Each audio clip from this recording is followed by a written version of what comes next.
That's unfortunate. Okay, so we do have the team from one side. I see one last side is ready to go with Burize, Darius 227 of FKDN and JJJ. While on the other side, we're going to have Dimona, Roy Batty, Val, and Vladimir. They're starting to join the lobby now. We got 2, 4, 6, 7 players in the lobby, and we're going to need them to wait.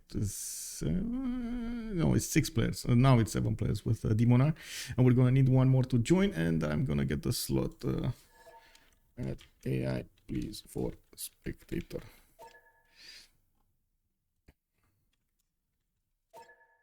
Okay, there we go. Did you get your driver's license out of a cereal box? No, actually, oh my god, I actually needed to do it like 3 times. Well, not 3 times as in the test, but I needed to do like there was something that you needed to get for the text, like how do you call it? I don't know how to call it. It's like a paper that you get from police that you didn't do bad things and stuff like that. And that paper expires at in 30 days, and sometimes you couldn't get the exam done less than 20 days 2 times. So like if you did it 1 time, you're probably gonna need to go to the police again and get like all of the files again. It's a lot of bureaucracy. I didn't do, I mean, I had to do that, and I ended up sometimes missing like going like 32 days or 34 days between exams, and I was like just sitting there waiting at like 6 a.m. in the morning with my eyes shut down, just waiting to do the exam, and I couldn't. I don't think there are 2 casters. I'm just gonna ask them.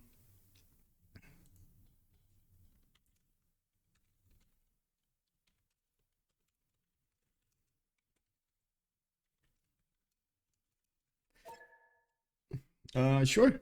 Cisco, yeah, sure. You can join if you want to see the game. Sure.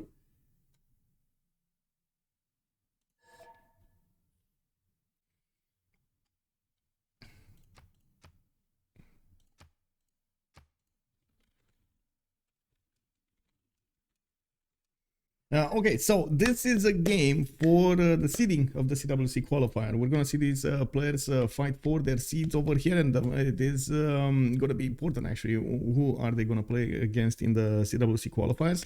I understand from next week we're gonna start having those games being played on, and it does look like we do have everybody joining. Let me actually put a little bit of music over here in the background and check the settings so everything is fine. It should be fine. Give me, I do want to do something because it's gonna help me a lot actually go through how to say, and cut this exactly what it needs to be cut for YouTube. So just give me a second. I'm gonna put the 10-second countdown timer so I can see it.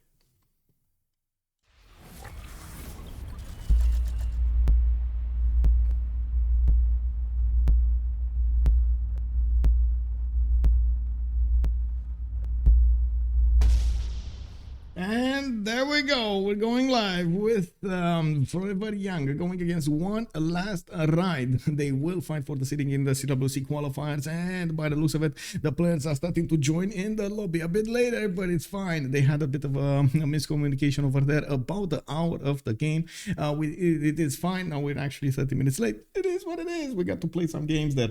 Let me actually fix the title of the stream over here so everybody knows. I guess it is what it is. There we go.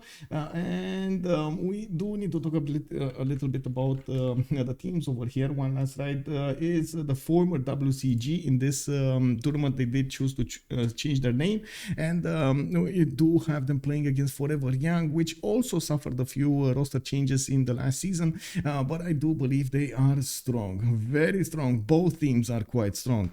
We do have them starting to get their slots over here, where they will need to go through the normal pick and ban phase, and we're going to need to see what map they're going to choose and how they're going to choose to get the civilizations according to the map. At the same time, I do want to tell you that we do have Buriz with Darius, FKDN, and JJJ playing tonight for One Last Ride. On the other side, we do have Dimonar, Roy Batty, Val, and Vladimir showing up for Forever Young. Now we are just waiting over here for Project Cisco to join. And yes, Kepboard, good evening, sir. We do have Darius playing. Darius 227 with the tourism pack over there. He's like getting okay, it's fine. Okay, so there we go. We got Project Cisco joining, and he's probably gonna need to swap slots over here with Val. It should be fine. And we do have all the mods. Fine. There was a bit of a quick update, by the way, on the Steam launcher. I think it is the 5-axis launcher or something like that on the games. But anyway, I believe also the players did manage to swap in the correct slots. So we got Val, we got Roy, we got Demonar, we got also Vladimir here. Vladimir is gonna pick up the tab to actually get this ban phase going, and we're just a few seconds away from seeing this happening. A little bit of music in the background, and we're gonna need to check with stream chat over here if it's all good. Katya, hello there, ma'am. Welcome. How is your weekend? How did the weekend start? I gotta say, around me right now, there are a lot of like, there's a lot of music and so on and so forth. Like a little bit on the street over there. There's like a food festival, something fun festival going on. And from the beginning of how to say, the morning, I was like, boom, boom, boom. Boom. That's the only thing I hear, you know. I'm sleeping over there and boom, boom. Oh my god, I'm like in the club right now. Anyway, map pool choices. We got continents and islands, Pangea, Primordial, Seven Seas, Terramap, and Highlands as their choices. They are starting to go through them quite quickly. It looks like they did have time to think about their choices here. Pangea, Seven Seas, okay. It looks like Terramap got taken down. Pangea, Seven Seas, and Highlands remaining. And I guess we're gonna need to see if the players are gonna end up on Highlands, or it is gonna be a bit more aggressive on something like Pangea. Yes, it's standard ridges, not classic ridges, but still it is Pangea. Also, Kenya, the weather is so great, so I was nice. Yes, indeed, it was amazing today. And now it's time for good Civ game. Indeed, yep. We're getting that. Okay, so they took out Highlands. This is not going to be one of those very long games, but still it is we're going to need to see on the Seven Seas how they're going to manage to get against each other and do everything they need to do to win the game. We've seen it multiple times how the players do like on this type of map to go for a lot of coastal civilizations, but in the mix they do like to go also for something a bit more land, like maybe some Maya, maybe some gold will appear over here in the choices. I wouldn't be surprised if we're gonna see them also try to get some aggressive civilizations, which will put a lot of pressure on the coastal ones. We've seen, for example, Age of Empire Victoria did manage to be taken out by Persia, which is starting to get back in the players' choices. It is awesome to see that happening. In the active ban phase, we do have Portugal taken out first. It looks like Norway, of course, with those long chips, it does get a lot of strength against his opponents, especially if they're on the same seas. 4 choices to go in the ban phase, and there are still so many good ones. Not only Scotland, as we've seen in the previous games, a lot of Scottish bans or picks have been appearing here, but also we do have England, the Age of Empire, Age of Steam. And we do have what was it? Well, there we go. Basil II goal, and somebody dropped. Wait, did the host drop? Kick. Anyway, Japan will be banned. Does it bug? I don't know. I feel like Seven Seas is more of a war map than Pangea. Yeah, sometimes it is. Sometimes it does feel like it is. Let me actually use this time to get map pool choices here. Seven Seas. I mean, it's fine if I need to host. It's all good. I have no idea why this happened, but I guess it is what it is. For some reason, the host crashed. Well, wait, he's saying, oh no, that's a message from earlier. Kick. We do have Vladimir and Roy Batty disconnect. Okay, now everybody's disconnecting. I guess they do want a relobby, and we're gonna see a quick link soon. We did have 3 bans: Portugal, Norway, and Basil II and Byzantium have been taken out from the game. We're gonna need to wait to see the next ones, and hopefully we are gonna go and get this sooner rather than later. Let me actually put back the Discord on my screen, because like I'm pretty sure tonight, if I keep on doing this, I'm gonna be like, oh no, in my sleep, you know. Oh no, I need to read Discord. Oh no, needs to be on the same screen, man. I just need to quickly alt tab and look at it. Okay, there we go. We got back into Roy's lobby. I do hope it's gonna be fine. FKDN did ask earlier if they should remap or not. Well, they should relobby or not. Looks like he was right, and they should have relobbied. Or well, I hope it's just something like a quick internet issue that won't appear again. Well, sometimes, you know, the internet, the whole internet does throw us curveballs, and we need to catch them as best we can. I don't know why you are asking me about does it bug. I don't know what you're referring to. What bug are you referring to, Japan? Can you like give me more details about what's going on there? Would be awesome. Okay.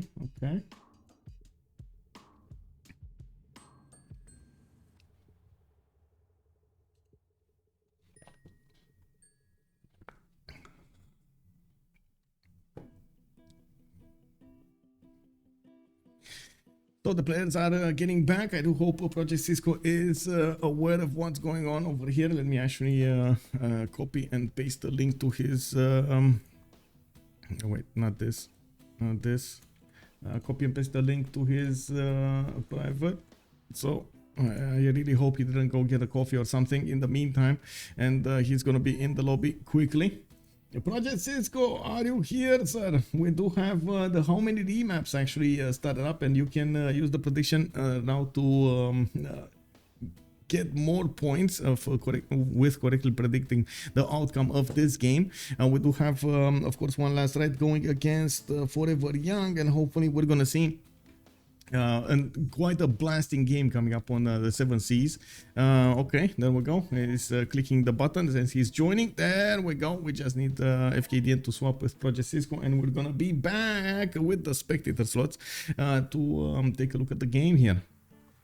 It's all good. It's all good. It's happening, guys. It's happening.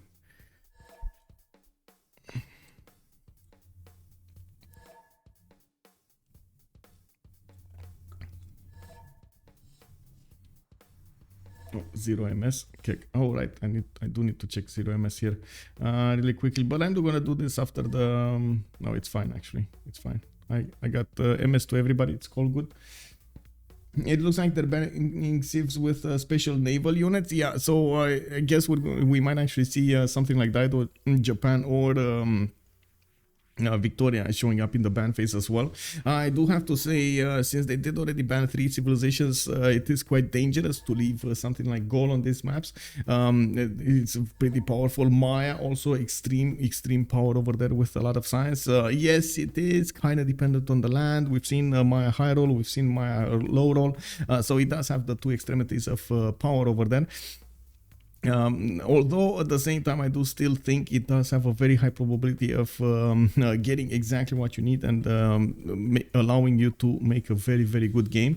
I would say it does have a bit of a production problem later on in the game compared to other nations like Gaul, for example. Although I guess it all depends on the simming you're gonna do with it and how you're gonna get those industrial zones going. You do need a lot of high population to make everything work, put down a lot of districts and so on throughout your city. Now, let me actually take a look.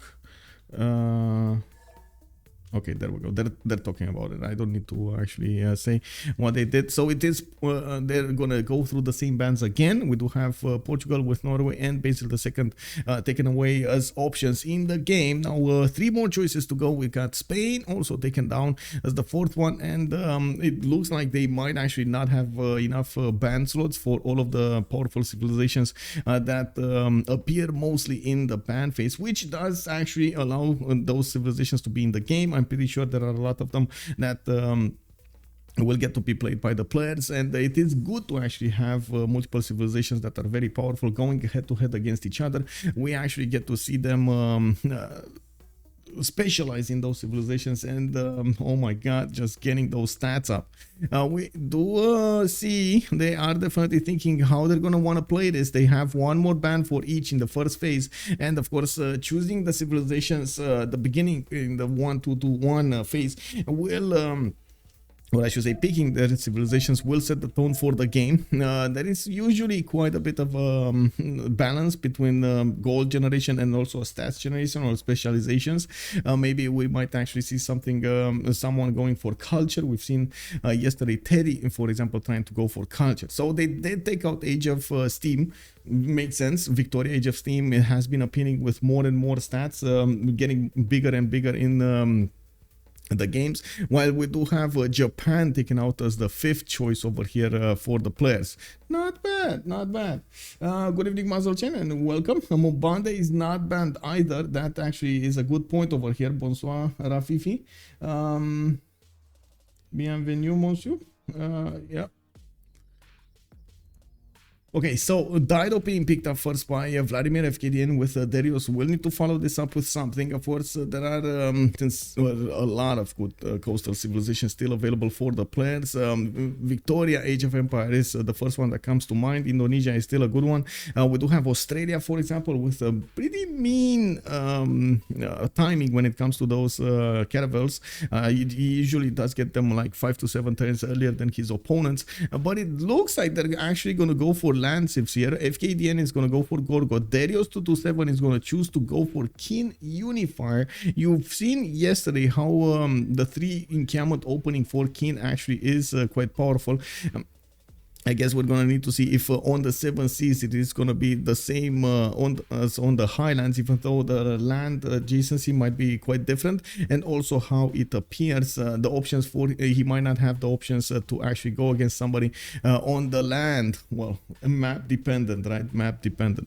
We do have Chandra Gupta coming up here. It's quite a surprise, but he will get to fight for those encampments, and we're gonna need to see them duking it out in those points. It does look like we are going into the second ban phase here, and we are going, Gorgo first. I mean, first pick. It was a Dido first pick and then Gorgo second pick, but still it's very, very strong from one last ride, and I'm pretty sure they will make the most out of it. Looks like Persia autoban. Did they? Wasn't there a vote and it wasn't autobanned? Info and news. Give me a second.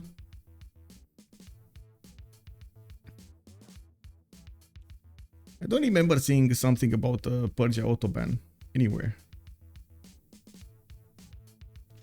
Vic not picked. The vote was for Premier League. Okay, Vicky Empire not picked or banned indeed.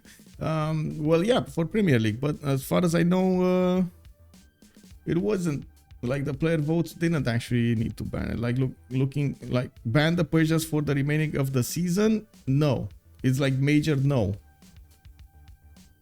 Oh, I see. Oh, where?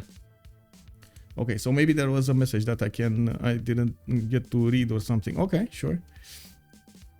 Interesting. Anyway, we do have Victoria also taken out, the other Victoria taken out, Age of Empire, and it doesn't look like they're going to want those free boats running around the map there with the Royal Navy Dockyard. That also allows Australia to have a much better power spike, and not to mention on the 7 seas it can get a lot of pressure, so be careful with that one. And also Indonesia is available for them. I do see Rome also got taken out in the 9th one, and no goal. How do you think? Is Dido stronger than Victoria? No, I think they're actually quite evenly matched over here. Dido with Victoria. Most of the time, because of their half-coast harbors, they are quite evenly matched. And now it does depend quite a bit of how you play them and to actually get them on the same power level. This is to the PLC. I don't have. Okay, thank you. Please send it to me, the link. Let me see. Oh, I see. And the purchase will be auto-banned for the qualifiers. Otherwise, all the other. Well, wait. These are seedings for the qualifier. I guess they're gonna play with them auto-banned. I see. Okay, thank you. That okay, that was a different channel I didn't watch. Okay, makes sense.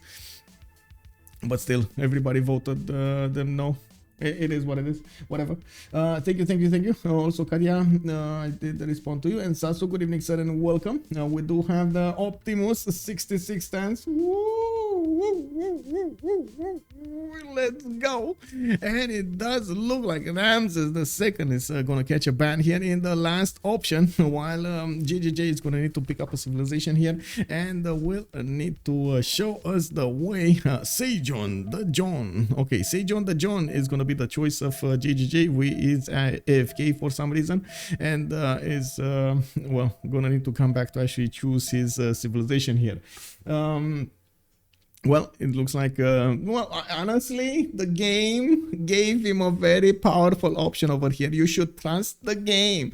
Genghis Khan showing up as his choice over here makes it quite interesting for us. Caching is all around over here, you know. It's, man, oh man. Anyway, Sejon with Korea, let's come back to reality. Sejon with Korea will have quite a bit of science at the beginning of the game, and again, I do have to point out, Maya has not been taken off the drafts here. Neither did Gaul, and they didn't get a pick. This is quite interesting how the different metas are evolving. Looks like the CPL Premier teams are quite a bit different than the meta that we are used to seeing in the CVFR squadrons over there. And it is a bit refreshing to actually see new civilizations being picked up over here. I know it is a lot relying on the player preference to actually get these picks going, and they do have like comfort picks to go for, special civilizations that they do like, and so on and so forth. Now it looks like also Demonan is going to go for Abraham Lincoln, and we've seen actually LDK this week play it. We do have him with the 100% production towards industrial zones and aqueduct districts, pretty good, and then he's going to get the free melee units after completing these industrial zones and the buildings in them. We did see how fast he can actually go against somebody with those, well, how fast, relatively fast, how he can get those free units to work for him against his opponents there. McCallion asks us a very important question. Who's gonna get the gold? That's the question that we want to know, and we're gonna need to find out during the game here. It does seem like on one team at least we do have Dido. On the other team and also Mubande, I'm pretty sure that's gonna generate the gold. Now on the other team, and we do have Gorgo, Kin, Sejon, and Buriz is gonna need to pick something. I'm pretty sure he's gonna need to pick something with the gold generation.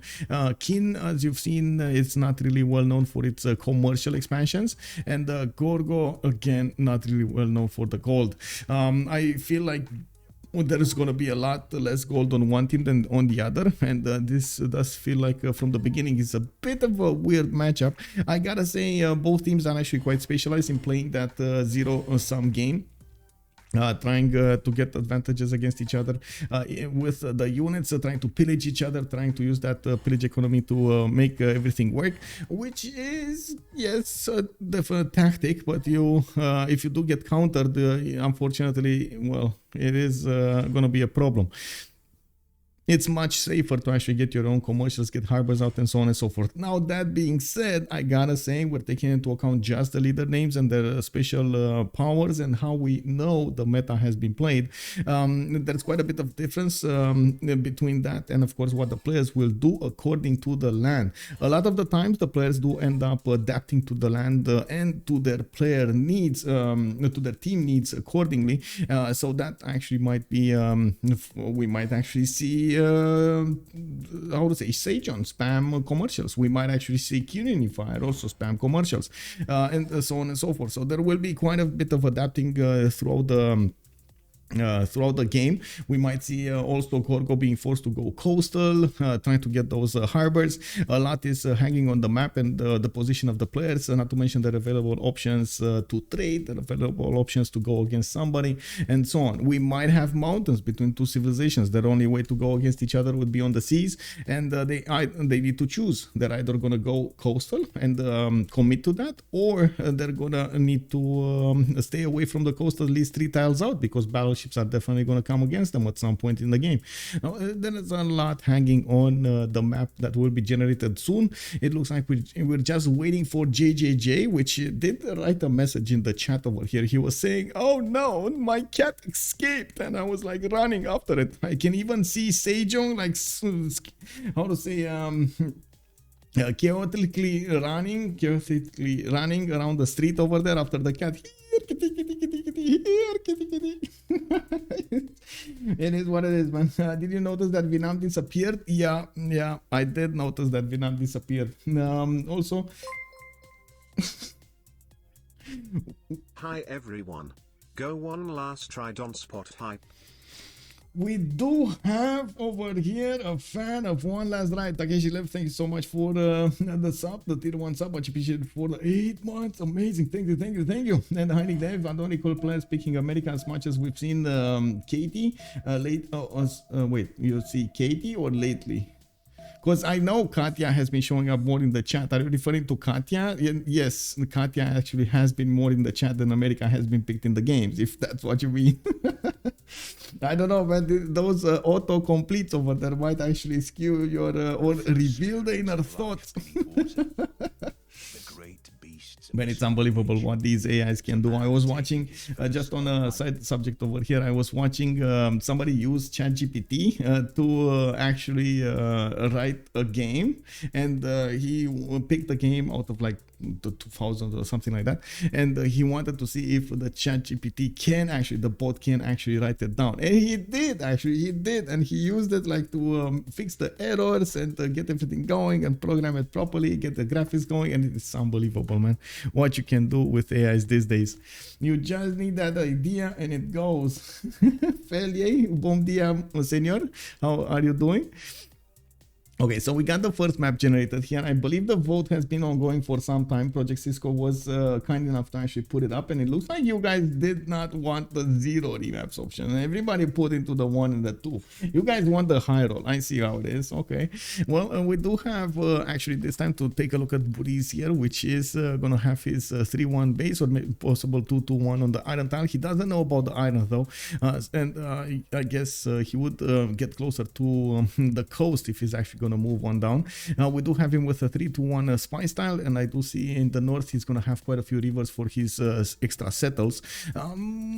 Yeah, maybe he can actually put all of his empire to the north, even though having the capital city exposed like this might be a oh no, it's not a problem actually. That's an inland sea over here, so no problem.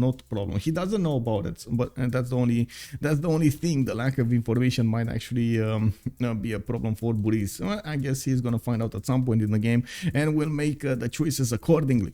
To the southwest, I do see also Dido is gonna appear over here. Vladimir is gonna be the one playing it, and that is one of his opponents. There is no one tile choke between the two seas, so it's gonna be almost impossible for him to go at an earlier stage in the game. Later on in the game, Dido can put a canal over here on the cattle if he gets a city on the other side, and will get the option to actually pour through into the seas of Gorgo. Yeah, there we go. We got Gorgo moving for the 2-1. Well, we do have also Phoenicia with +3 Cotton in the capital. Looks like he will probably just stay in place, doesn't actually need to move. He does have more cities over here to put down. Freshwater for the north, a city state to take out, Mogadishu, which will give him an option to actually go on the north and western seas over here, even getting the position in the north to do some kind of pressure on Gorgo when he's going to settle those northern cities. Looking at the south, there's nothing in the desert. Okay, and we do have Galapagos Islands with 1 amber tile there. Also, let's see. Yeah, the autocorrect, man, it happens. Great Barrier Reef with no fish. Wait, Great Barrier Reef. Where did you see Great Barrier Reef? Did you see Great Barrier Reef? Or are you talking about Galapagos? Galapagos Islands? Yeah. Galapagos is unfortunate. Well, yeah, it does have a amber tile at least. That's one tile that you're gonna get to use. That's about it. Congo. Let's see Congo continent. Oh my God, this is just so bad. Oh no, Congo. Is this remap worthy? There you, who this? This is Val, right? Oh, look at this continents. We do have Kabasa over here with the scout coming up in 3. He probably noticed his continent split from the beginning, and it looks like, wow, Boris is actually dissing him from the first one. Wow, why do we have different modes, bro?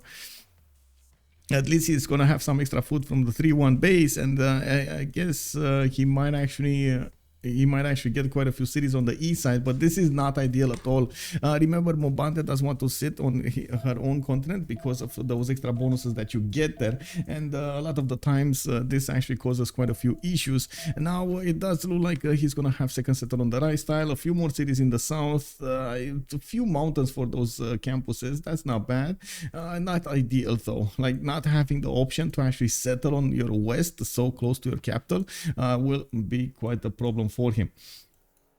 In the north, we do have Xi'an coming up with a scout in 2. Looks like he's also going to have quite a few sugar tiles on the east side here with flood-built terrain. I gotta say, this wouldn't be that bad of a Lady of the Reeds, but I guess it won't be his first choice. If it would be me, it wouldn't be my first choice either. He does have a +3 campus in the capital with quite a few cities to settle, but some of them might actually need to be coastal, and it doesn't look like he has a problem settling coastal to the northwest, especially if he wants to connect his economy with Sparta. Now, this was the question that was put up in the lobby when we were going through the ban phase, and yes, we're gonna need to see who's gonna get the gold. Definitely, like who's gonna get the gold on this team.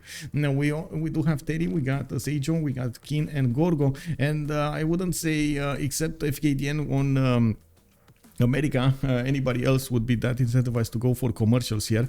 Also, oh well, we're gonna need to see how they're gonna try to get those trade routes going. Moving forward, let's actually take a look at Seoul. Seoul is Seoul, actually, I think it's called. And we do have a scout coming up in 1. Not bad land to the southwest, but I guess not bad land for anybody else other than Korea.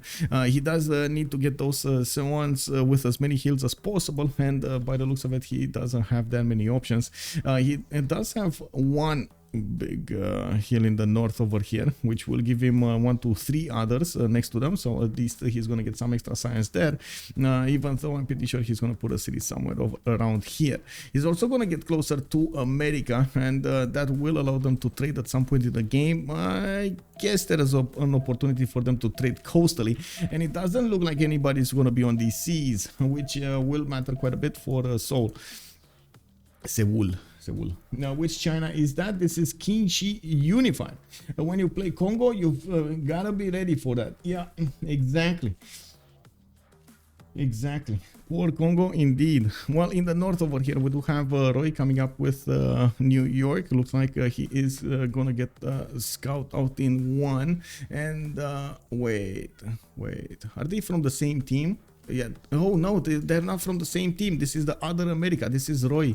They're not from the same team. They might actually get to fight each other. Okay, this is nice. Actually, Roy has quite a bit of land, and he's gonna be next to the other America. Well, we're gonna have Americas going against each other if they're gonna keep this map. Now we do see settle coming up in 5. He does have a good second settle on the sugar tile to the north. Early tobacco in the capital, which he did not actually buy. He grew for some reason. The AI thought it's a good idea to grow into the 2-2 to the northeast instead of the tobacco, and I'm pretty sure he should ask for some gold. Early pantheons might actually be quite important here, so we're going to need to see how he's going to try to use that early faith generation for this particular advantage. Now he does have some reef tiles, a lot of mountains in the south. There we go, he just grew into it. He does have some reef tiles in the north, +4 campus here in the northern coast, and I do see another +4 campus in the capital, +3 campus in the capital, another +3, quite a few cities, some of them are non-freshwater, unfortunately, for him to play with, and we do have to see how he's going to try to min-max this land. I gotta say there's a bit of a lack of actual land to settle. I only see maybe spots for like 5 cities, and he's gonna run without them. He's gonna run out of them. We got FKDN to the southeast, also with a geothermal. Looks like he does have a continent split next to his city. Truffle tiles, 2 to 3s here, 5 turn for a settler, and I do see his 3-1 base. He does have an iron tile in the south over here between the mountains, and yeah, I do see he's also probably gonna want to expand on the river that's taking him directly to the other American capital, and they don't know about each other, and it doesn't look like they're gonna figure out before turn 8 who is who and where is this gonna happen, where is the action gonna happen, and this might be a bit of a problem for them.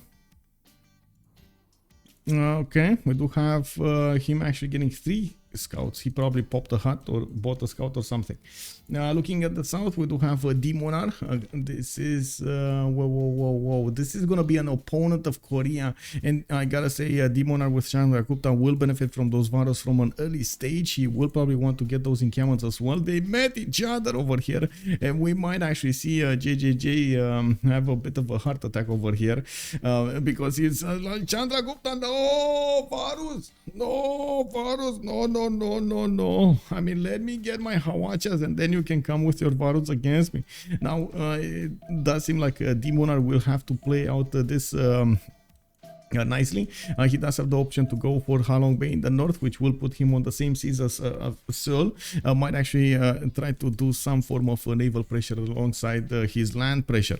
We do have him with a bit of fresh water in the rivers in the northeast, and as you can see, the land kind of like, you know, forces him to go directly towards Seoul, while Korea is not going to have an easy option to expand into the east side. He's probably going to want to go southwest and northwest, which will put him between America and Chandragupta. Not ideal location at all for Korea. I gotta say, this is gonna be quite a problem. Like Mobande is a problem on one side, on Val, and then is a big problem coming up on this one. Ooh, we got holy sites. Hello, partner.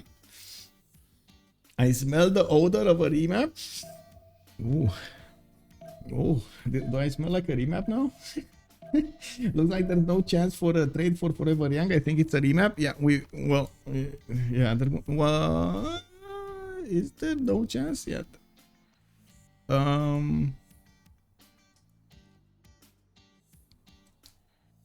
Maybe Daido.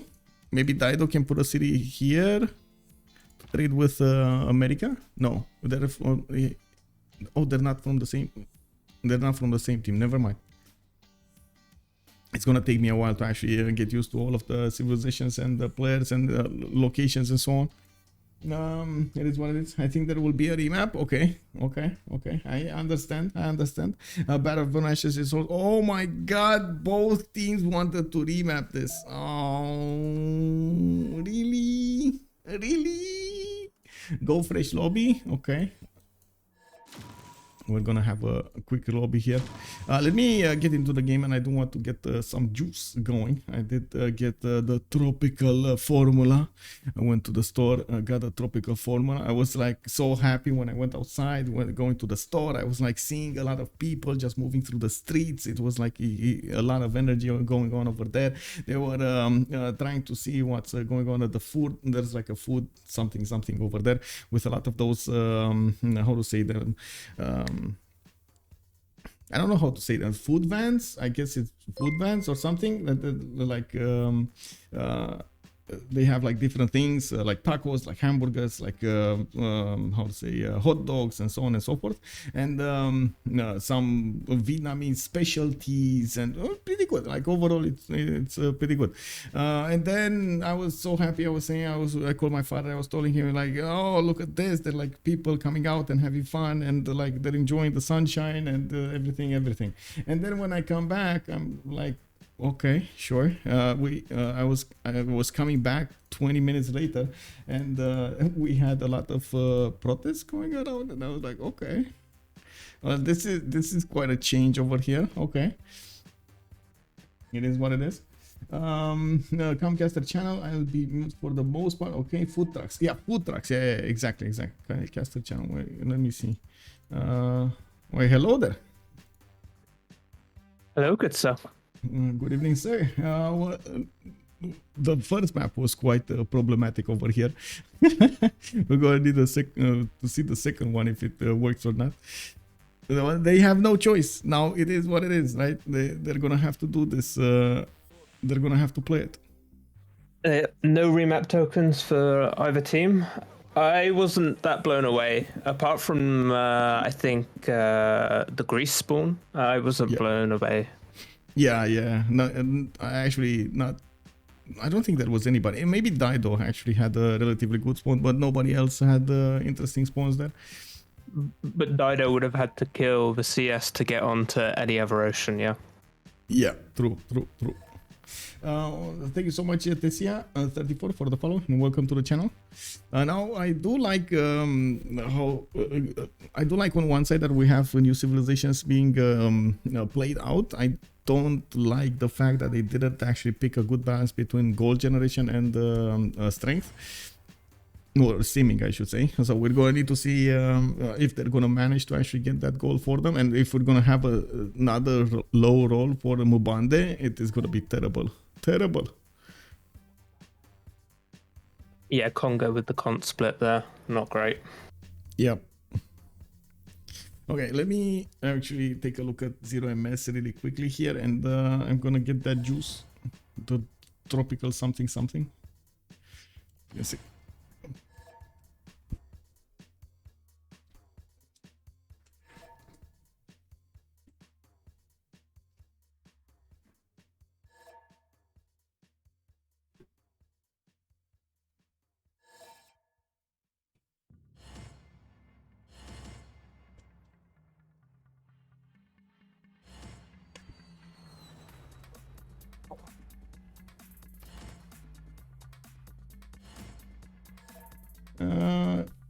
Hello there, Sinod2. Hello there, sir, and welcome.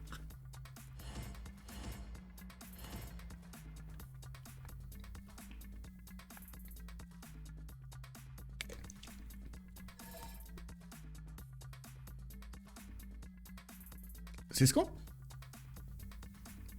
Hello. Click, button, ready, button, click. Oh, thank you. Okay, cool. Okay, so we're gonna go at this again. You did finish up the prediction. It looks like we do have MS Toll getting the 2k points over here, getting back his 1000 and another 1010 points. There we go.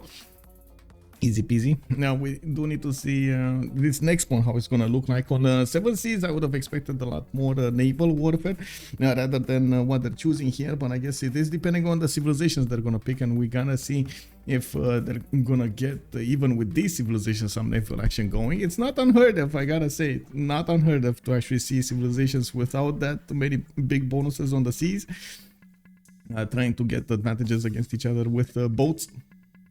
I would have loved to see. I'm very surprised we didn't see gold, we didn't see Australia, we didn't see any of those comfort picks on this type of map. We got China to talk about first here in the northwest quarter of the map. Looks like he is gonna have a 2-2 base, doesn't need to move, and he is again coastal. I do want to quickly check if anybody's gonna be on this coast.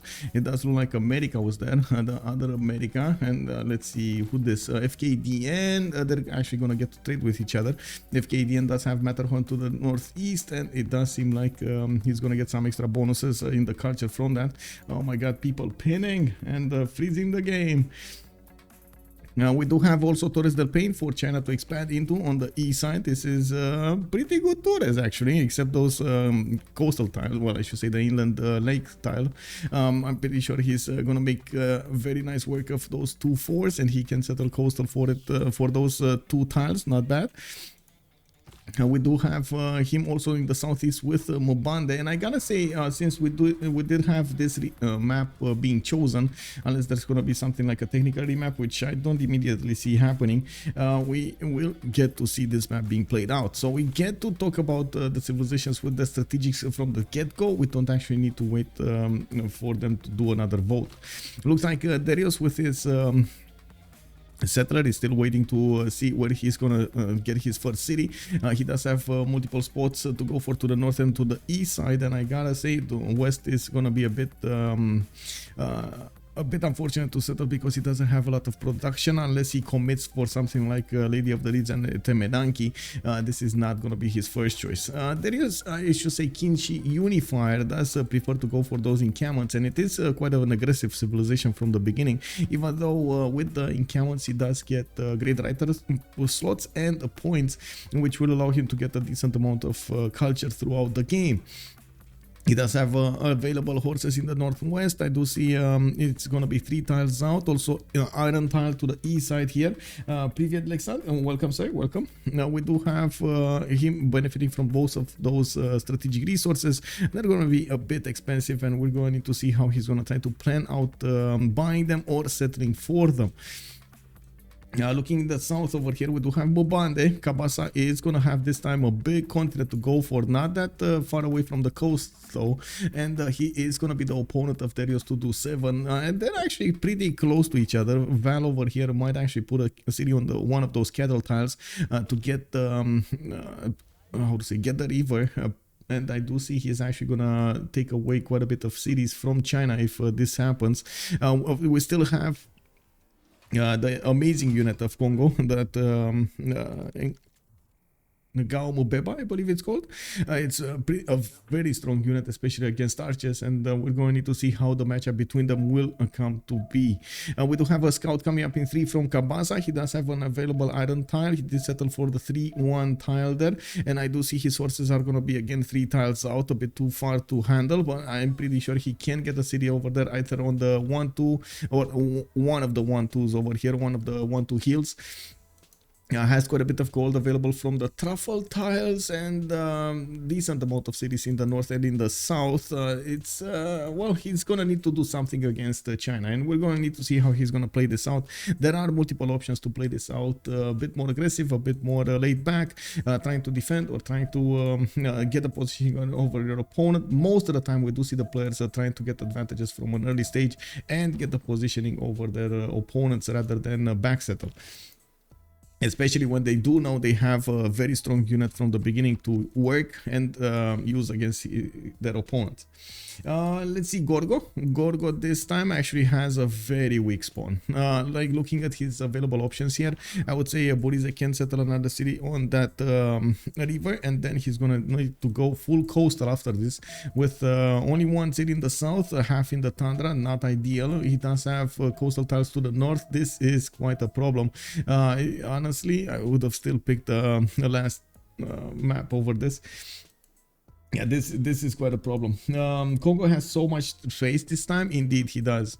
Borize will need to figure out exactly how he's gonna try to use his available options here. Sparta can get a harbor outside and try to do some form of harbor / Acropolis play here. Not ideal, but you gotta do what you gotta do. He might actually get to play with free inquiry with the harbors, and then Acropolises will give him the culture. You can try to use your civilization bonuses to adapt to the land. Borize is also going to have India to the northeast, which is his opponent, and you do see Pana is on the coast, so they might actually end up playing against each other here. With, I believe there's an advantage here for Greece because of that military policy slot damage, but it's not much, especially at the beginning of the game. You maybe get like 2 or something, 1 or 2. Or 0 if you stay in Classical Republic. We do have also Sparta with the iron tile extremely far away from his land. It's like 5 tiles out and 6 tiles out to the east side. He doesn't have horses. Like, where are his strategies? Did he settle on horses? No, that's something with gold. That's a wine tile. He settled on a wine tile. At least he does have a 2-3 deer tile in the capital, which will give him some extra production then, and I guess we're going to need to see how he's going to try to adapt to this land. This is not something easy to do over here. Borize will need to big brain this. And we do have Pana with available amber tile in the north. He's getting that extra culture. He does have a 3-1-1 fish and a turtle tile to the southwest where he could put another city. Going for a very fast holy site coming up from his capital city. And I gotta point out, looking at the point, looking at abilities of Chandragupta. We do have the holy sites granting him the general point per turn, the +1 combat strength for each building in the holy site for all newly trained military units in the city. So he does have an incentive to actually build the shrines and the temples and so on. And you can see the shrines and temple building grants 1 movement and 1 side respectively for all newly trained military units. So this is quite dangerous. Chandragupta is becoming quite dangerous in a different way that he was before. Now you actually need to work a little bit for those extra damage, that extra damage that you would have gotten, or I should say the speed that you would have gotten the last time. I do have to say, yes, it does kind of force you to go holy sites, which is not always a bad thing. Yeah, it does slow down a little bit the war capabilities of your nation. It's going to be the trading shipping lane between all 3 teammates here, up there. Yeah. And he has 2 teammates to convert pretty easily as well. Yeah, in the north, yeah, America is going to be trading with him. That's going to be good. That's at least some form of economy being done there. And yeah, and Dido can put a connection city. Pretty good. We do have a pattern with available forces in the 3rd ring. I do also see he does have an iron tile to the northeast. Just a second. Okay, what do we have in the north? This is America. This is Lincoln, right? This is the white American Lincoln. Okay, white collar America Lincoln. Now we do have a settler coming up in 1. It looks like he does have 2 sheep tiles to benefit from, and I do see he does have a +3 campus on the left side. It does look like his horses are going to be in his 1st ring, which is good. He does have his iron also in the 3rd ring. He's gonna do. He wants to do the simming, and he is gonna get to do the simming. I also noticed Mount Rorema on the west side. Unfortunately, it does take a bit to get there. Looking at his options, he might actually put a city here on the T tile and then get another city on the cattle tile, which would make this is a relatively good city. I'm not that convinced he's actually going to go for it in the 2nd or 3rd series. We're going to need to see if he actually wants to walk all the way towards that wonder. That's 1, 2, 3, 4, 5, 6, 7 turns to actually get on the cattle tile and settle. While thinking about it and counting it down, it doesn't seem like it's that bad. Also, Many Ashukoblik, hello there, sir, and welcome. Baron von Ashes, this Greek land is so flat. Yes, it is so flat, man. Rafifi, also, when all these changes happened, some civilizations became really crazy indeed. China, Lincoln, and Korea can trade together too. China, we're gonna get there. The city of Tyre does have a settler coming out. I'm actually surprised it took him so long. He did get a builder, and I do see he improved his 2 turtle tiles, benefiting from extra points of science. I do see he's just buying out a scout to escort that settler, and again, not gonna make the mistake we've seen yesterday and not escorting his settler. At least he's gonna get some vision over the land he's gonna get. Val just popped a relic. That's pretty good. Val on who's he playing? Muband. Oh my god. Val on Mubande got a relic. That's pretty good. I gotta say, that is pretty good. And I really like how Darius is actually keeping him from going to the north here. He's putting a scout to block any kind of settler going there. And I do want to double check if they actually saw. Okay, so Kongo didn't see, and now he saw Torres del Paine, but I guess it is too late. It got discovered first by China, and that settler is definitely moving to Torres del Paine to get those juicy tiles going. Back on the city of Tyre, we do see him going for the eastern side to get another settle going. I do see he has benefit from an iron tile in the capital, and his horses are gonna be 3 tiles out, a bit expensive to actually acquire, and especially since they are so low in the gold generation, they will take a while to actually get everything going.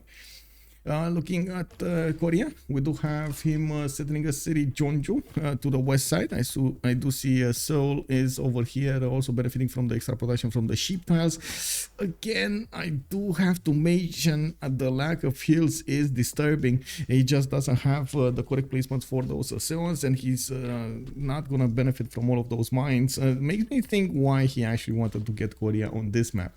I mean, maybe this is something like a pet peeve or a meme coming up from JJJ to try to make this work even in the worst of circumstances.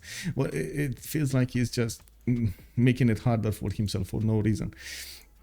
We do have Narantal here on the left side in the capital city. He does also have horses on the eastern side, 3 tiles out, and I do see he is going to be relatively close to America. That will allow them to settle some coastal trade routes over here. That's going to be pretty good. And as you mentioned, China can actually trade with America as well, so they do have economic trade routes that can be sent to each other, and they can get that gold generated if, and I gotta point this out, I gotta stress this, if they actually go for commercials and harbors, because a lot of these civilizations just are not incentivized by design to go for those commercials and harbors. Now we do need to see how this is gonna evolve. Looking forward, I think America is the last one that we do need to take a closer look at. We do have this is Teddy Roosevelt. This is he's gonna have his 2 island tiles to the southwest of New York. A lot of land to settle, and I do see Xochicalco, for example, did settle next to the coast, next to those reef tiles. He does have a gypsum tile underneath that city center, not bad. And I do see there was some form of a disaster over here, improving the fertility of these rainforest tiles, making them 3/2s. I believe there was a forest fire by the looks of it. This definitely feels like a forest fire. He's going to have a +5 campus to the north of Chicago. In New York, he's also going to have the option to get a +4 there to the northeast. And looking at his rivers, he's going to have a lot of fresh water to the north and to the west to keep on settling. And now we're going to need to see how he's going to try to split this land up with Korea, and at the same time get enough cities so he can go for the later on timings. There will be a few choke points over here. I think China with China with Val will probably need to fight each other. We might actually see Chandragupta with Gorgo. It looks like Burize is going to go for a coastal settle here. He did choose to go for Corinth as the second one to the east side, getting that river bonus for the housing, but unfortunately, well, now the land just forces him to go full coastal here. I gotta say, this is not ideal for either of them. Like neither for how to say, Chandragupta doesn't want to go harbors, and Gorgo doesn't want to go harbors. But looking in the long term here, I think it might be actually better, and I know I'm saying that, better for Gorgo, for his abilities and how he can couple his bonuses for the seas, than it is going to be on Chandragupta. Now we do have to take a look also how they're gonna get those pantheons going. I do see Mubande did pick up religious settlements. Whenever he's gonna settle another city, he's gonna get more tiles acquired, an extra 2 tiles acquired, and more production towards settlers. So he should be expanding quite fast over here. That extra relic will give him bonuses in the capital city, and we do need to see if he's gonna manage to acquire another one. I didn't see Candy in the game. Actually, for that matter, we don't have any religious city state in the game.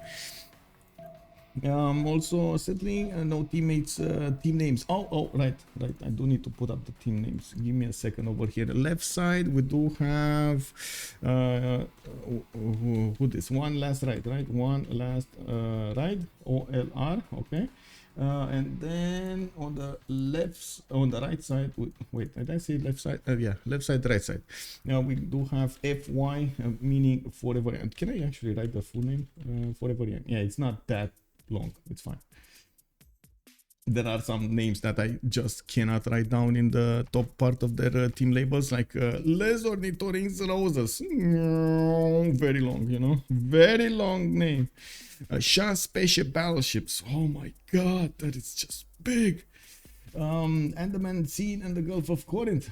What is the name of the sea between India and Greece? India and Greece. Do they know about it? And I guess they're gonna figure it out. At the moment, neither of them are actually making boats, so it's gonna take a while until they do discover each other. Now, I do see Phoenicia, for example, did discover Korea in the south, and this might be another one of those problems over here. Another one of those choke points. Vladimir is going to need to do something about Korea. I gotta point out, Korea does have a good timing when it comes to those Hawaches and can do quite a bit of damage. I wouldn't say this is one of those games when he is going to have one of those good timings. On the contrary, actually, as far as I know, the quarries don't actually get the extra production, right? It's only the mines on the and since he does have marble tiles over here, these hills are not going to be that important. Now this is going to get +2/7s everywhere, you know, it is what it is. Nothing important coming up in the scientist screen. We do have in the animal screen the fleet one. This might be important, especially for Chandragupta and Gorgo. Looking at the technology here, we do have quite a few of them going for celestial navigation. I do see Vladimir is going to get it next turn. He did boost it for himself, and he's going to boost it for Demonar at the same time. We do have Demonar finishing up his holy sites. He does have 1 in 3 turns coming up from Pana, getting a 3rd city here on the east end, finishing up the one in Jabalpur. The extra culture is going to be quite nice for Demonar from the beginning, giving him an advantage here when it comes to discovering the civic tree and getting to use those cards. Now we do have traders coming in. Looks like he's coupling and using that extra production food towards the capital. Okay, very nice, very nice. Korea getting pillaged already. Campus. Oh, I see. But he did manage to get 2 of these slingers there. Pretty good. Thank you for pointing this out. Unicorn Pig, also good evening, sir. Prince Hinoi, bonsoir, monsieur, bienvenue. We do have a question here from Unicorn. What are the bonuses of Unified China? I believe it did get changed a little bit. Let me actually put it up on the screen here. Oh, not universities. Hello, Unifier. Okay, there we go.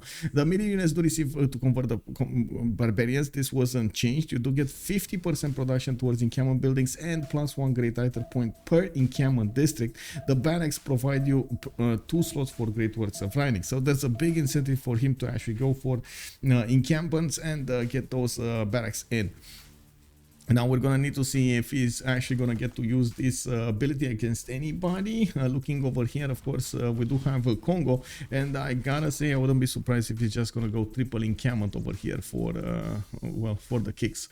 We do have Darius going animal husbandry. I believe he did get bronze working. I'm pretty sure I saw bronze working coming up here, and we do have Val on the other side getting bronze as well on his side, so I guess both of them will try to get that going. He's not buying out tiles for those encampments yet, even though he could actually get one in the south of Beijing, another one to the east of Xi'an, and I do see his 3rd city will go to the northwest. Oh, there we go. Val actually did put up the first encampment right in the face of China, and we do have Xi'an putting another encampment here. And they are starting to get them down and ready. I do like that they are building them from the capital city and not the 2nd city, using that extra production that you get from the palace to actually get everything done. We do have 2 other cities from Kongo on the eastern side, Mubanza Nasudi and Mupinda, while it will take a bit of time for Darius to get his 3rd one. He does need to actually increase, buy these strategic resources out and improve them, while I gotta say they're probably gonna need some help from their allies as well to get these resources for all of the units they need. And that might be a bit tricky, and especially since not a lot of them actually are incentivized to go there. Black Poppy, thank you so much for the follow, sir. Also, and Korea and Teddy can trade, and China and Teddy can trade overseas indeed. Baraglov, bonsoir, monsieur, bienvenue. Where is the gold on the left team? Oh, I mean, they can trade. I know what you're saying. They can trade, Cisco, but will they? As in, how many traders do you think they're gonna get throughout the game here? For example, America is opening up with campuses. Is he's going to follow up with currency, you think, and put a lot of districts down, like commercials, or is he going to follow up with celestial navigation? Looks like he's going mining at the moment. And yeah, he does have a lot of science, so I guess he will try to get there.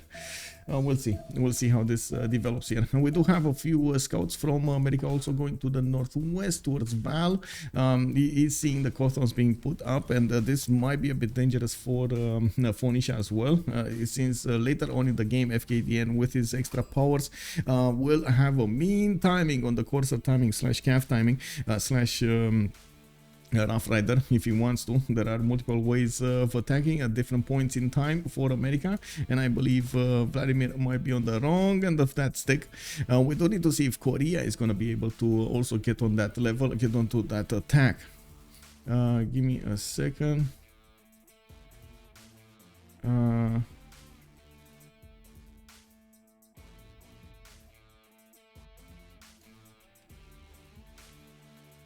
Now, give me a second, I need to do something really quickly here.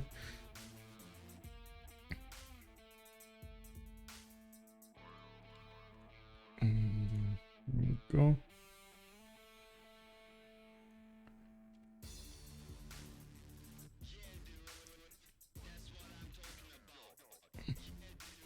Okay, there is good evening closing, good enough in my head. Also, Linda is saying Sejon is taking currency. It looks like commercials after seance. Yeah, it might be that way. We do need to see how he's gonna try to get the bonuses for them, especially since he only has this river to the west side to try to benefit from some extra adjacency towards those commercials. Of course, getting his trade routes going is still going to be important. We do need to see how he's going to try to get, or how they're all going to try to get the gold generation going. At the moment, it does feel like we do have the right team charging ahead with Val on 12, Vladimir on 13. The other team is 5, 4, 6, 7. They are going to skid that 0 point quite nasty. We do have Montrorima, I think, discovered over here by America on his western border. Doesn't look like he's going for an extra settler, and looks like San Francisco with Baltimore were placed mean distance from the capital city. Didn't want to spend that extra time to get there. We do have the settler. Okay, so he got the builder. He's going to start improving his strategic resources, and I believe he's going to get the 2 sheep tiles in the south as well to improve them for good measure. The horses will be a strategic resource that he could give to his allies, so pretty good after all. Now we do have India to the south of him, which is at the moment gonna need some time. Yeah, he's gonna need some time to actually get another city to the north. Unfortunately, the placement of Calcutta does take away from that sugar tile, which I guess it might hurt him in the long time. Now we do have, why do I say it hurts him? Because he's going to need to put a city, yes, on this 2-1 tile. He does have good tiles around them, but he's not going to get to use, for example, the harbor to couple with another district to give it more adjacency. If he would have settled on a sugar tile, he would have had a +3 harbor with a +1, 2, 3 campus over here on the left side. So it would have been a little bit, stronger. We do have Calcutta coming up with that holy site in 3 turns. He's starting to get his shrines up, and of course he started acquiring the general points. Is not ideal in this situation. It's not ideal to get the generals, although it does actually help against China, and of course getting those admiral points, those general points might actually take away a few admirals. Well, wow, a few generals. Oh my god, what is it with me? I'm thinking of too many things today. The general points, he's getting the general points. He's gonna get to acquire more generals, taken away from the total generals in the game, and which will put more pressure on both of these players, on both Mobande and China. It does look like even with weaker units, China is trying to go and take out some of the defending units of Kongo here, going against the scouts here, push back the warrior with the slinger and 2 scouts, and I do see he is building up his barracks count. We do see him already starting to acquire the great writer points, which this will actually matter quite a bit for Darius. Looking at his tech side here, looks like Darius is going iron working, not discovering celestial navigation. So again, commercials will probably be at a premium, or I should say harbors.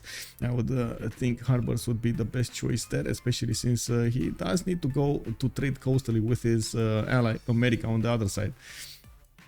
We do see more pantheons being picked up. It does seem like Korea did go for the commitment on Lady of the Reeds Marshes. We might see an Temenaki being placed down here, and it does seem like he doesn't have to worry about India that much from the north, or I should say even Phoenicia for the moment. He does have another settler coming out, improving his iron tile Sul, getting the trader, another trader from Chanchon. Oh no, that is the trader from Chanchon, and he did improve his marble tile here for an extra amenity. That's just one amenity though. Well, he's gonna need to improve the gypsum as well for the second one. We're turn 24. We got 7 turns to go, or I should say 6 turns when we're gonna open up the next turn here. So we do need to see how the players will try to evolve their empire so they can get the damage points against their opponents here. I'm pretty sure we're gonna see an Ngao Mvemba coming up from Kongo and Swordsman coming up from Beijing. He did improve his iron tile, and yeah, there we go. We do have him starting to acquire the iron. We got the same thing happening in Kabasa. Looking at the available iron throughout the Empire of Congo, it's not that much. Kabasa does only have 1 iron tile and no other iron in Mpinda or Nsundi. Now we do have another encampment put down, so it looks like this is a big commitment from both teams over here to go against each other.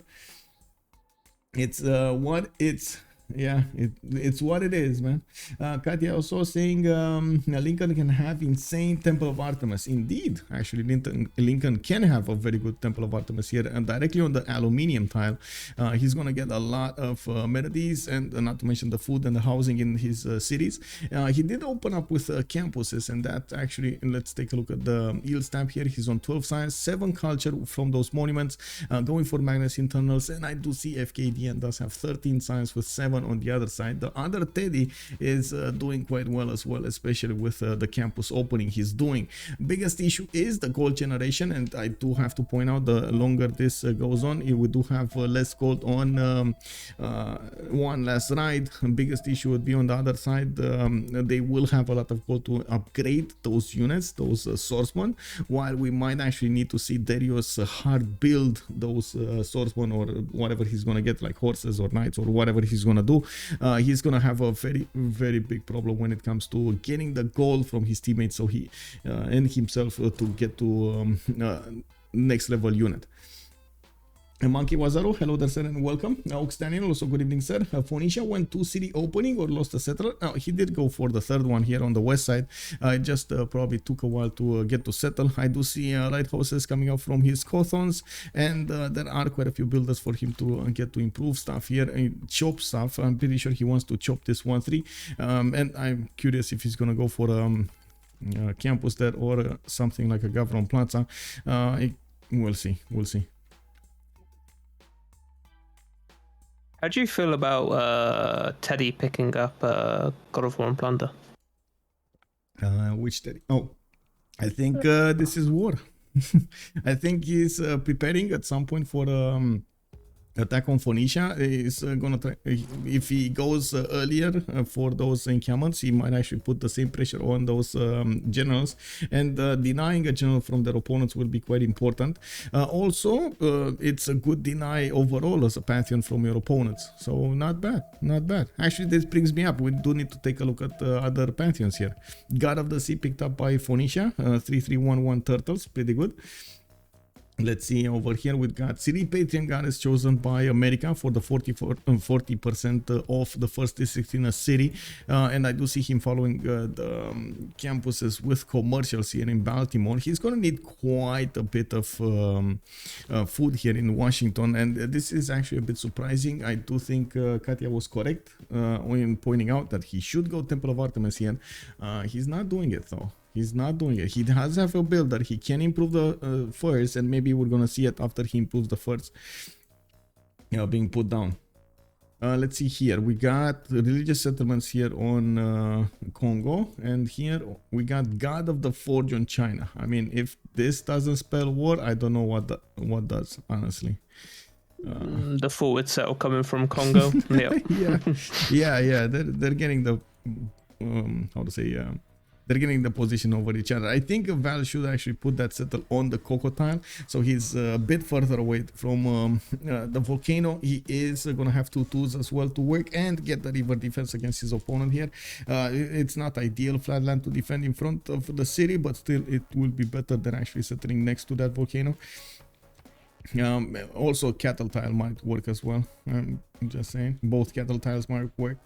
Gorgo, starting to get the cities. I do see he did get stone circles as a pantheon, getting more production throughout this empire, which is good actually. There we go. He's adapting to the land he has and the resources. We do have him with a builder managing to improve some of those stone tiles. He does also have a deer tile if he wants to go Temple of Artemis, and his next settles are probably all gonna be coastal.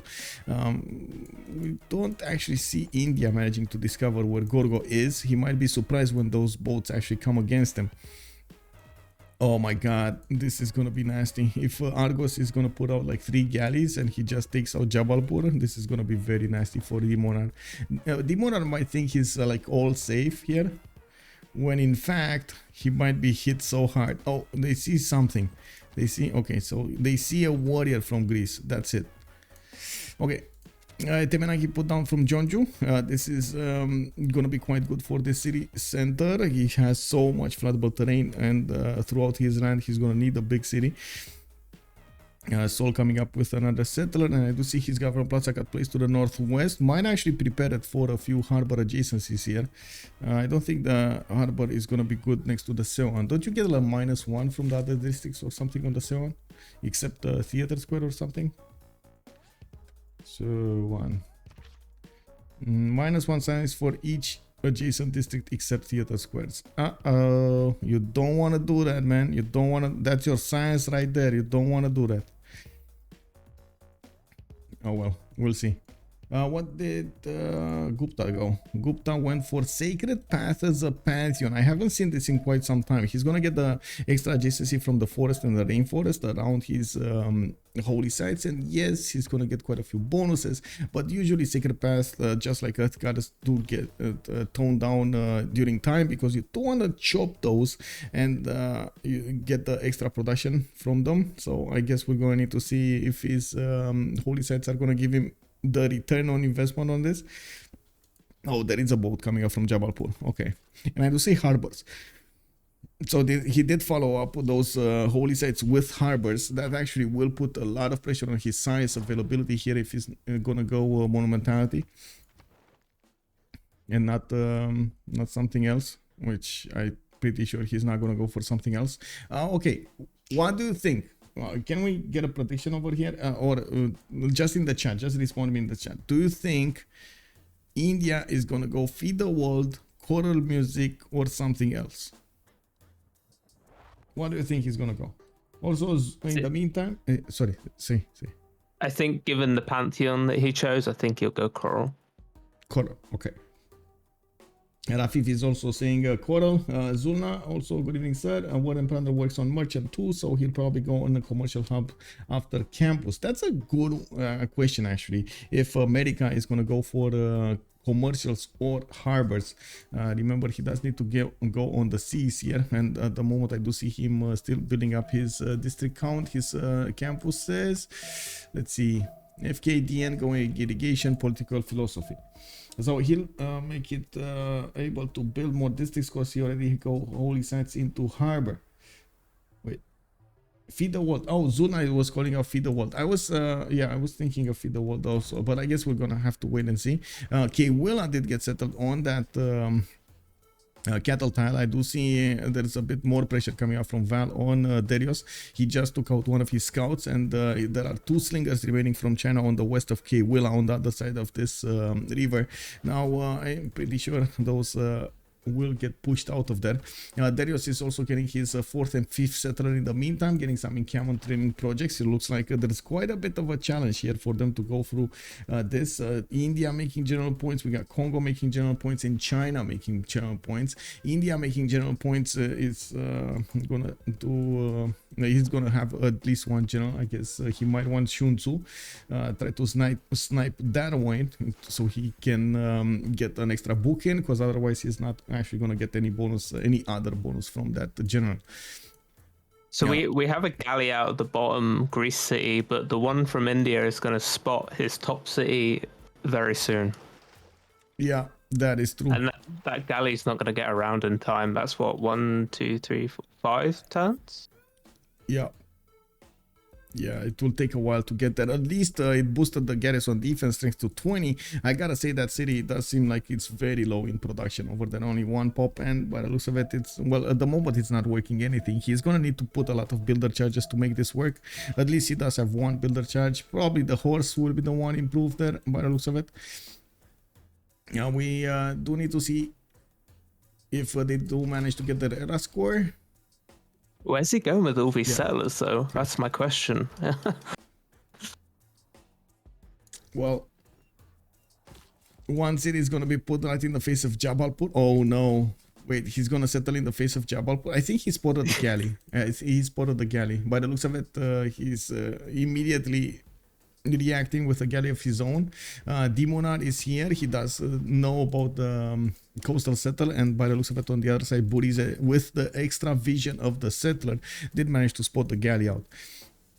Okay, we got two things to go for. We got on one side to talk about all of the golden ages in the game, what they chose to use as advantages from the golden age, and then we're going to need to take a look at the city states one by one to actually see what they have to use in this game.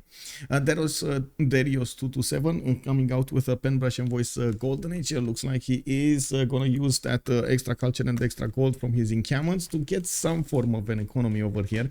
Still not following up with harbors or something else. Looks like in the tech side here he's going directly for iron working, and I do see a political philosophy coming up in 2 turns as well. Multiple encampment training projects. He really wants another one of these generals. He's gonna get... Lincoln is building that Temple of Artemis, by the way. 2 turns. Very nice, very nice. Okay, it looks 3 turns on me, but it's fine, it's fine. Okay, JJJ coming up with a pen brush and voice as well. Horseback riding also being discovered soon. He does have 17 science with 22 culture, and I gotta say this is a very hard spawn for him to play. He does have an audience chamber coming up in 3 turns here, and I do see he's getting commercials, following up with commercials after his seance. Not bad. They do know they need to fix this weakness as soon as possible. He did also recruit the first scientist, Zhang Heng, and it does look like the next one, Euclid, is, well, still not the one that I really want. I'm pretty sure Hypatia is going to be the most valuable one here. We got FKDN with 19 science and 23 culture on 3 series of America, going for the 4th on the marble tile, getting boats out in the water. And the biggest question that is still lingering in our minds is he gonna go commercials, or is he gonna go for celestial navigation into harbors? We do have a lot of jobs for him to also go for. He doesn't need to actually use the forest for anything else here. And looking at his government plaza, still needs to build it. He placed it, never built it. Did open up with Moksha also in the capital for that extra bit of culture there. Buri's with Gorgo, 12 science and 11 culture, has a big problem in front of him. He's putting down acropolises, and of course the Demonar galleys are getting in. Looks like Demonar is not going to waste time, and is going to hit Ephesus before the galley comes out. You can see Buri's builder is actually on the chop over there on the forest. We might actually see him try to do some chops so he can get the galley faster, get that extra strength into the city, and shoot back against the other galley of his opponent. Looks like Vladimir with Dido, pen brush and voice, 12 science and 21 culture. Still on 3 cities, but he is going for the 4th settle here from Byblos, and by the looks of it, he's fighting Bologna, kick W. Bologna got used by somebody. We do have him finishing up his ancestral hall, which will allow him to get extra production towards settlers and get a free builder whenever he's gonna get a city going. Did get the first admiral, which allows him to get a fleet out of a boat, and I gotta say, I mean, he's gonna need a bit more science to actually keep up with JJJ, but all in all, it should be fine, especially with the amount of cities he's gonna get to settle on these coasts. Has a bit of a problem though. If he goes east, he's gonna be closer to America. If he goes west, he's gonna take away cities from India and or America, his own America, as in his own ally. So his options will be north, which yes, he does have a city on the right style, a city next to Bologna, 1, 2, 3 possible more cities, and that's it. Like this is gonna be a problem. Maybe America's gone harbors. Yeah. Oh, America, Teddy going harbors. Yeah, he's going harbors. So, no. Other America. FKDN. Yeah. yeah, it makes sense. He does need to trade coastally, so makes sense. He's probably worried a bit about the coast also. They don't know all of the land. They don't know exactly what's going to happen here. And later on in the game, Kongo might be hit with, or might be, so like putting pressure on Kongo with battleships might be important. We'll see. I think he's the only one that's in the position to make big gold on the game for his team as well. Yeah, exactly. Well, let's see. We do have the monarch here with Chandragupta, 13 science and 17 culture on Jabalpur, Panna, and Calcutta. Is gonna need to do something against these galleys of Greece, and I do see he's putting one of these there in his face. He did manage to get the religion, and looking at his religion, we do have choral music, and there we go. Stream chat actually called it out, and they did the correct prediction. And stewardship coming up for him. Campuses and commercials will give him the +2 science or +2 gold respectively. I have no idea why I shaved my face today, and it's so itchy, bro. Like, exactly. Oh my god, man.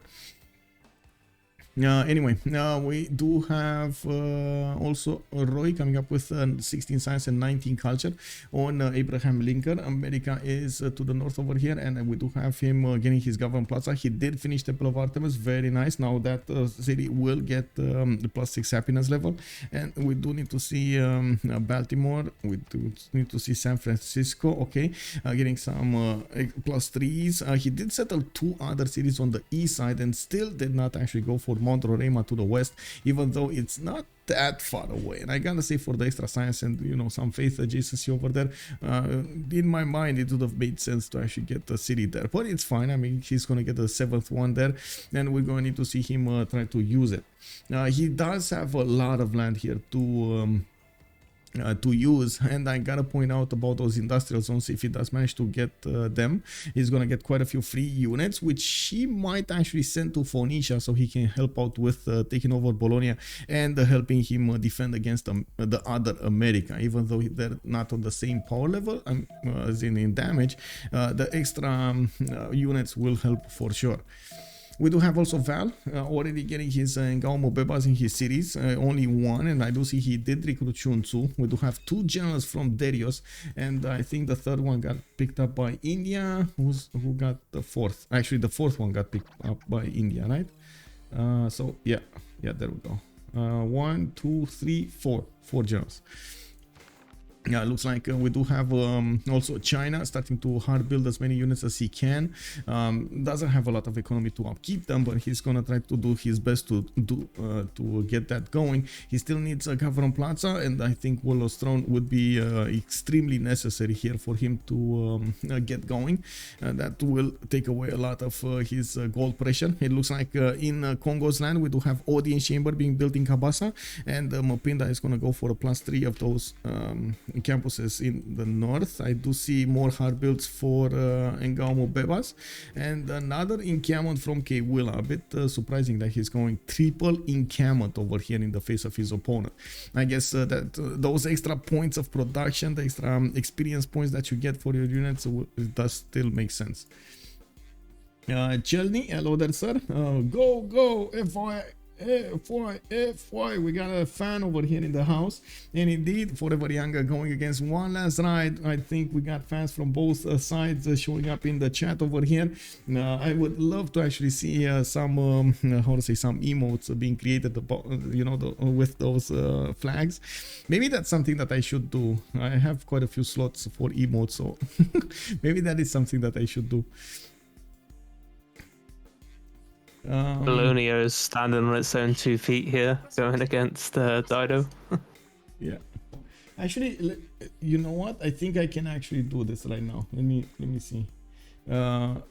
You're talking about Bologna and the Byblos. Oh, that's actually quite a bit of pressure, but he only has warriors, and that city does have a biome inside. It's quite tough for the warriors to push through.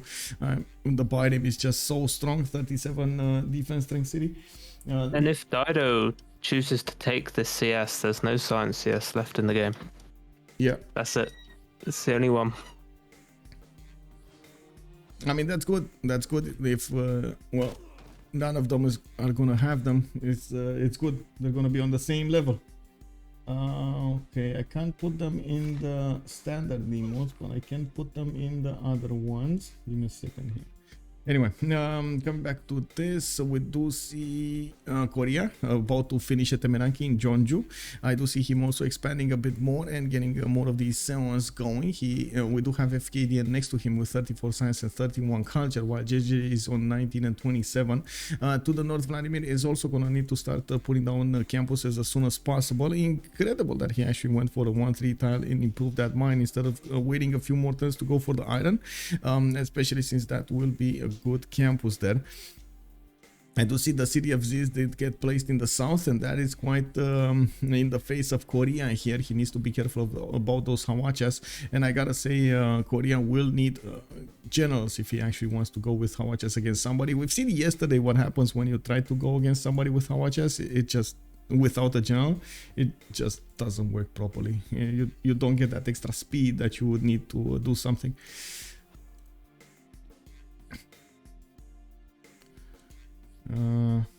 Okay. Let me see on the economy here. What do we have in the economy screen? It looks like Roy is charging ahead with 24 gold. Val is on 19, even though he's starting to build quite a bit of an army here. Multiple Ngao Mvembas with not enough strength to attack into the Chinese swordsmen that are in the forest. The ideal terrain will give quite a bit of damage over there extra. And I do see China, for some reason, just put a swordsman right in the face of Kongo in his borders there. Okay, sure. Why not? I think that might actually get hit right now quite strongly. There we go. It's just hitting him even across that river. It's not gonna die though. I'm pretty sure it's not gonna die. The scout doesn't do that much damage. I also want to see another trade route being created from Kwela to the capital city using Magnus Intelligence. Is gonna give him those extra points of culture. Oh wow, culture of extra points of production and food. And the road will be created so he can actually move units and resupply the front line much faster. It's quite important also for China to do the same. He does have the trader being sent from Beijing to the capital city, and that will help him out quite a bit. And I do see a lot of those warriors are coming out for China. He's building a much bigger army than Kongo is doing at the moment, and this might actually come back to bite Kongo. Even though I really like the choke points and the defense that Kongo does benefit from those rivers, and at the same time he's not that close to his opponent. He does have a volcano though next to his city center, which well, that might be a problem. Looking at what's going to happen in the next part of the game, we're going to need to see if China is going to try to do an attack against his opponent much quicker. Is he? He's just putting something there. Okay, a second. Okay, so we got. Okay, I can do this.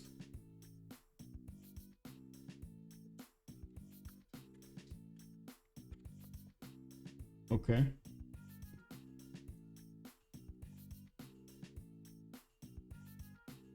I'm putting the emotes, by the way.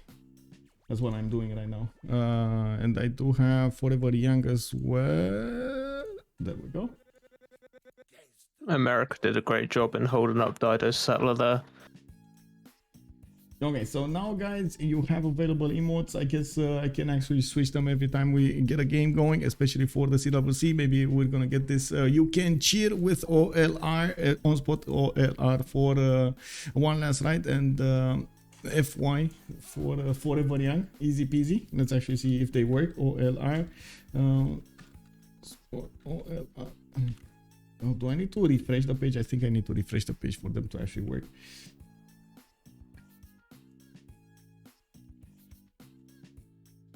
Oh, there we go. We got OLR and FY. There we go.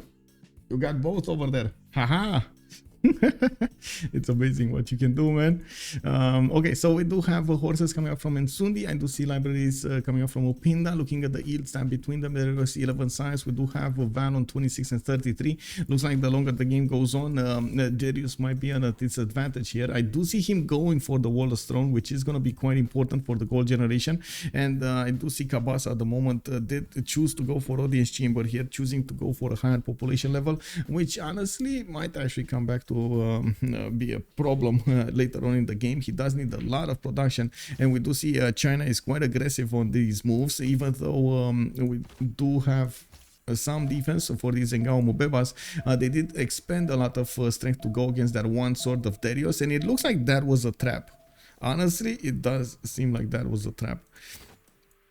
Let's see, Val do the moves here. He does have an Ngao Mubemba that I don't think he's gonna get a heal off. He needs to move back. No, move back. He didn't get to move back, didn't have the first moves, and it looks like Darius is going out hitting, taking out one of the Ngao Mubebas of Kongo. There are new ones coming up through the forest here, and we do see quite a few horses are also getting built and chopped here in the cities of Val, so he gets enough forces on the front line so to defend Kwilla. He does have archers also on the front line there. They can hit quite hard against the swordsman if they do get the promotions going. I do see he is going to need a bit of time to actually get everything there, and of course getting some promotion for the one in Kwilla will be a requirement. It still misses the it is what it is. Kick. Oh wait, Xian actually switched to Audience Chamber. Does he actually, is he that confident that he's actually going to get the gold? I guess so. I guess so. We do have JJJ managing to get to 31 signs. Vladimir is still lagging behind, but look at that city count. 2, 4, 6, 7 cities coming up for Vladimir. He did put one right in the face of America, which will be a problem later on in the game. Being hit on 2 fronts is not going to be easy. I do see Demonar is also putting a city there in the choke point to help out his buddy try to defend against Korea. While at the moment Korea did finish Temenanki, he's getting those 3-3-1 tiles everywhere, and I do see him getting some more builders out and settlers. Did he get to recruit Hypatia though? I think somebody did. Oh, it was Teddy. It was Teddy that finished that. Man, this is like, oh my god, this is like the 5th ladybug I see in my room. What is it with these ladybugs in my room, man? Anyway, it is what it is. It was like flapping around over there on his back. Anyway, Gorgo is fighting on the seas, India, and by the looks of it, Demonar is starting to get more boats out. He's also getting elephants for the extra strength in his cities. Wait, I don't remember if Varus work on the seas or not. Do they work against boats? Like if you get them on the front line next to the galleys, do they work? Do they apply a -5 against their opponents? That would be insane. I'm not sure. I don't think so. Well, Demonar is gonna try it. He's getting shipbuilding. I'm pretty sure he's gonna try this out. Anyway, it seems like for any other purpose, the Varus don't actually make sense in this situation other than just putting one in the city center to beef up, as you can see, 49 garrison defense strength. But other than that, it does feel like if he wants to go against Gorgo will just get hoplites and they're going to be strong enough to defend. The hoplites are special anti-cav units. Yeah, I think it works. Enemy sees elephant or a boat, panics, instead -5 morale. Yeah, run away, the elephant. Man, I gotta say, are these Varus actually tall enough to actually walk through the seas here? This is shallow water, right? So maybe they're just gonna walk over to Olympia, just casually walking over to Olympia. No, well, I guess it is what it is. Let's see. We do have in the lands of America actually him going for commercials from the inner cities. He did get his harbors on the east side. New York still didn't put an extra district down. It's only 4 pop, and he's going to need quite a bit of extra food there. He did use that city to build a lot of settlers, so he lost the population every time he did that. Only 5 cities though. It's going to take a while for him to get to the same city count as Dido, and it doesn't look like at the moment Dido is interested interested in putting some more on 2, 4, 6, 8 cities here. Now he needs to take out Bologna. That's going to be his 9th city, and that's going to be enough for him. We do have him starting to put down his campuses. Looks like he didn't choose to go for the +3 next to his city center. He went for the one next to this volcano, which I gotta say, I'm really like, how to say, I'm really worried about this. The volcano might explode at any time, take away population from this and take out the campus at the same time. It feels like it's a very dangerous place to place one of those. Anyway, on Lincoln, we do have Roy starting to get another settler going. He's building up his library count, and I do see him getting his industrial zones. Baltimore, Detroit, St. Louis is gonna get those. It looks like in San Francisco he's gonna need the next pop level, and he did manage to get Houston quite close to the Indian borders. All of this west side is also available for him with 1, 2, 3, 4, 5 more cities to settle. That's a lot of land for America to go for, and I guess we're gonna need to see if we are actually going to see him settle the western coast, while we do need to see what kind of economic zone they're going to get into the south here. San Francisco looks like it's going to be the gateway towards Washington for those traders, and we do see Phoenicia is going to have a lot of trade routes. I'm not that convinced about America having all of his trade routes ready to go. He only has 2 at the moment, and he definitely needs a lot more if he wants to be competitive in the gold screen here. There is quite a bit of difference between the 2 teams when it comes to the gold generation, and we do need to see who's actually going to rush those caravels. I do want to see if the Varus start swimming. Oh, they did start swimming, and they're actually going to go on the other side. Oh my god, are they actually just going to wrap around and try to hit Olympia? Oh. No, I think they see that city in the south that Greece has walking. I think they're going to head towards that. Okay. Mania Shukoblik, Roy campus is between 3 volcanoes. It will be pillaged most of the game. Yeah. Oh, you mean wait, this one? Yeah, this like this. This is playing Russian roulette over here. This is so bad for that campus. I guess it's a +4, so this you do get a lot of science. He's plugging in Pingala in there. He's gonna get some extra stats from that. So yeah, I do see India is getting pushed back by Greece. Greece does have +2 combat strength from his military policy slots. Looks like oligarchy as well. He's gonna sit on it for quite some time now. Didn't quite finish the second. Oh, he did actually get the second Varo, and they are going across the land. Okay, so it looks like he might actually get to hit Olympia before his opponent will see something. He does have a general for these Varos. They do have 4 movement, extremely quick even on hills. They're gonna get there very, very quickly. He does need to be careful not to give that vision to his opponents though. And honestly, just for my own curiosity, I would really love to see a Varo next to one of the galleys. I don't think he wants to expose them, as in he doesn't want to give away the fact that he has Varos, so Olympia and the other cities of Greece don't actually get heads up to build hoplite defense. This guy has, yeah, exactly, right? He's very courageous, man. He's either going to dedicate all of his production in that city to maintain a science. Monkey Wazar was pointing out exactly what he's doing here. Also, Mamaletto, they used to, but were fixed. Oh, I see. So they used to have that -5, but they were fixed in the meantime, so they don't apply the -5 on the seas anymore. I was remembering something. I was also remembering, but I wasn't sure about it. So thank you so much for enlightening us in that aspect. Let's take a look at the war raging between Kongo and his opponent with a mix of horses, archers, and Mvemba. It looks like he is making a stalemate over here between him and China. He does have promotions for this week, Mvemba, and I do see he does have quite a bit of strength against these Chinese swordsmen. Some of them are fighting in floodball terrain. They do have a penalty for being there, and we do need to see how Val is going to try to use that to his advantage here, attacking into those units and not giving any kind of headroom there for China to push through towards Kewilla. And now in the backlines here, it does look like also Congo does need quite a bit of fresh water in the south. Since Darius is on the seas, I'm pretty sure Congo is not going to be incentivized to get anything here, but he might go north and he might just keep on expanding even on the eastern coast, since there will be a war raging between India and Greece. Doesn't look like there's going to be a lot happening here. Oh wait, Bandar Brunei is taken out. Well, is it gonna die? I guess it is. The galley doesn't have enough strength to beef up the garrison defense anymore, and unless Bandar decides to build a new one, it's just gonna stay low HP. Okay, I totally forgot about the city states. Let's take a quick peek on the city states because we got a bit of time here. Kumasi, Ayutthaya, and Mohenjo-daro coming up for culture. We do have Johannesburg, Mexico City, Brussels, and Hong Kong for the industry.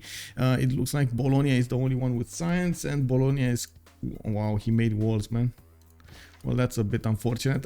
I still think he's gonna hit it with the horses and try to take it out. I guess he's just gonna take a few more points of HP there. We do have Venice, Muscat, and Bandar Brunei also for the gold generation. One single city for the military, no cities for religious bonuses.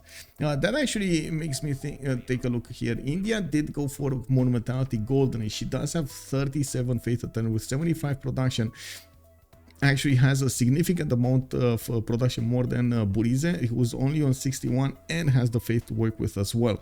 This is going to be quite a problem for Gorgo here in the next part of the game. And he's gonna need to fix this somehow, even if he did go for his stone circles here, and he definitely has quite a bit of stone improved with I should say total quarries improved with the marble tiles. City count is a bit problematic. Well, I do see where he's going here. We do have a marble tile right next to Mato Tipila, which is gonna give him an extra point of production on each of these tiles, and 2 faith a turn there. Okay, Korea getting these going. Horses going to the north.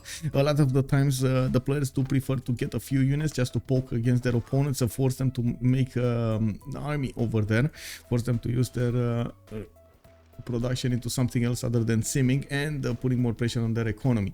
I gotta say also we got 2 players on Forever Young that are over 100 production, with Vladimir on 131 and Roy coming up on 105. It does seem like FKDN on the other side is the biggest one when it comes to science, on 51 science. He did get Hypatia, so he has an advantage on each of those libraries, and he does have very strong campuses to work with as well. Now we do have Val on 38 and 42, who is next to Darius 16 and 53. If this game goes on, Darius will have a problem with his the size difference between him and Congo. We're going to need to see if Val is going to try to hit his opponent over here with stronger units. I don't think many times are going to do it, but maybe something like Muskerman might be a good timing for Congo to go against China here. Also, the gold generation between them is starting to get quite big. We got more than 100 gold on one team, and then on the other side we barely have 50. This will be a problem.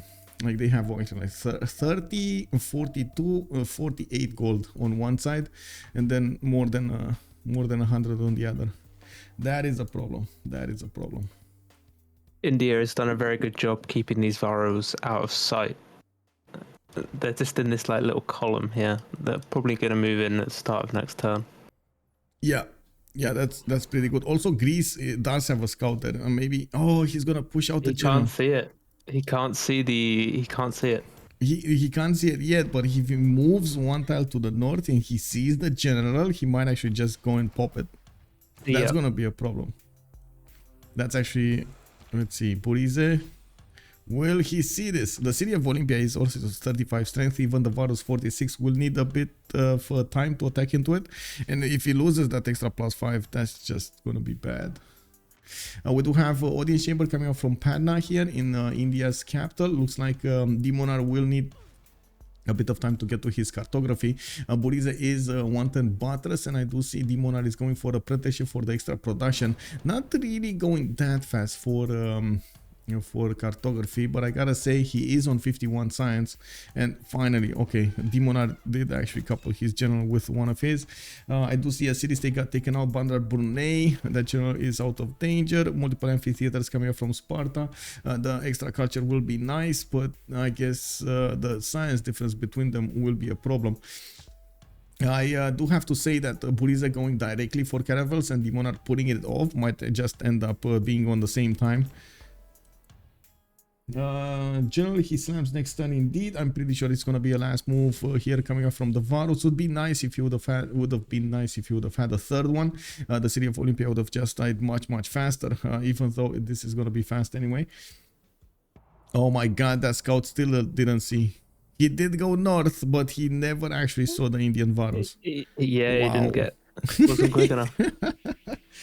I do feel like this Greece city in the south is a semi-escape settle. I think he knew. Yeah, my work is between the mountains over there. This is Mount Doom. This is Knossos' Mount Doom. I think, like you said as well, with India didn't go straight caravels, whereas Greece has been doing it from the word go. Yeah. Oh, Senor Testa, hello there, sir. Haven't seen India played in so long, indeed. Alright, man, we do need more India in these games. I gotta say, we do need more India in this game. Let me see. Haleyk Dave is either going to dedicate all of his production in that city to maintaining science or let it go. Oh, you mean this one? Man, he's so lucky. He never actually needed to re-improve this campus, I gotta say. The volcanoes never explode. They're active. All three of them are active, but he never needed to do something here. And I do see the aqueducts are being placed here. How does this work, guys? How does this work? Can you imagine aqueducting your city to a volcano? Do you actually, don't you give a pathway for the lava to just come towards your citizens? It'll be some steamy water. Come on. Yeah, exactly, right? Oh man. Free heating. Yeah. Oh my god, this game, man. Sometimes this game.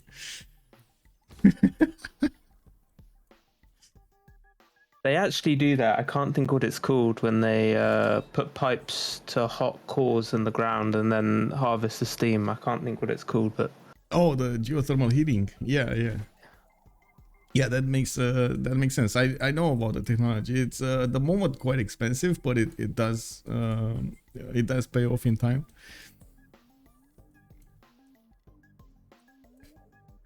Everyone in the city has a jacuzzi. Yeah, exactly. Bubbly jacuzzi.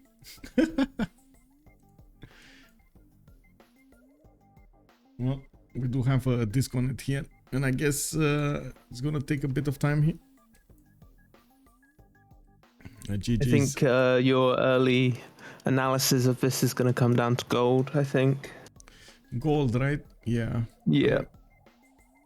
We'll see. I mean, it's gold and production at the same time, but those, for example, Greece does require a lot of gold. I gotta say that Greece not having that. Greece is gonna need it. Yeah, Greece is gonna need his caravels, and with the gold that India will be making, well, his team will be making, like Dido, is gonna outweigh the other teams single-handedly.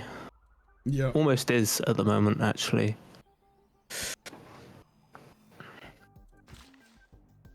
Yeah, that's quite a problem over here. Quite a problem.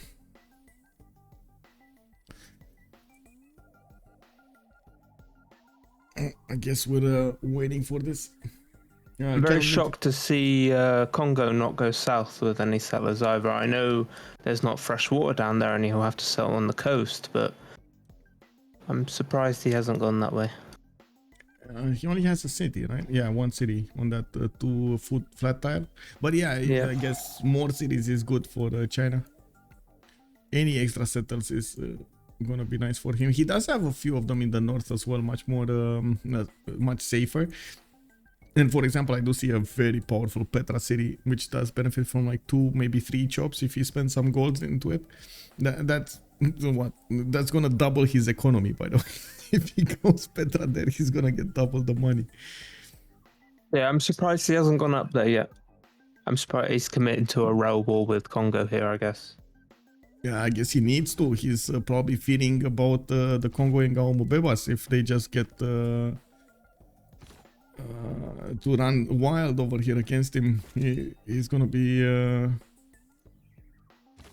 in a heaps of trouble. We've seen these Mvemba so strong there. Yeah, they stay relevant for quite a while, but I think their time is coming now where Kongo didn't do their job of push early with them. Yeah. China didn't allow it. China was very ready. I do have a thing to say, but I mention over here, this is going to be hard for the last moves. Like Demonar was waiting to last move here in the last second, right? So now that he doesn't have a timer anymore because somebody reconnected to the game, this might cause a few issues. Demonar is still going to want to do last move in with those Varus. Yeah.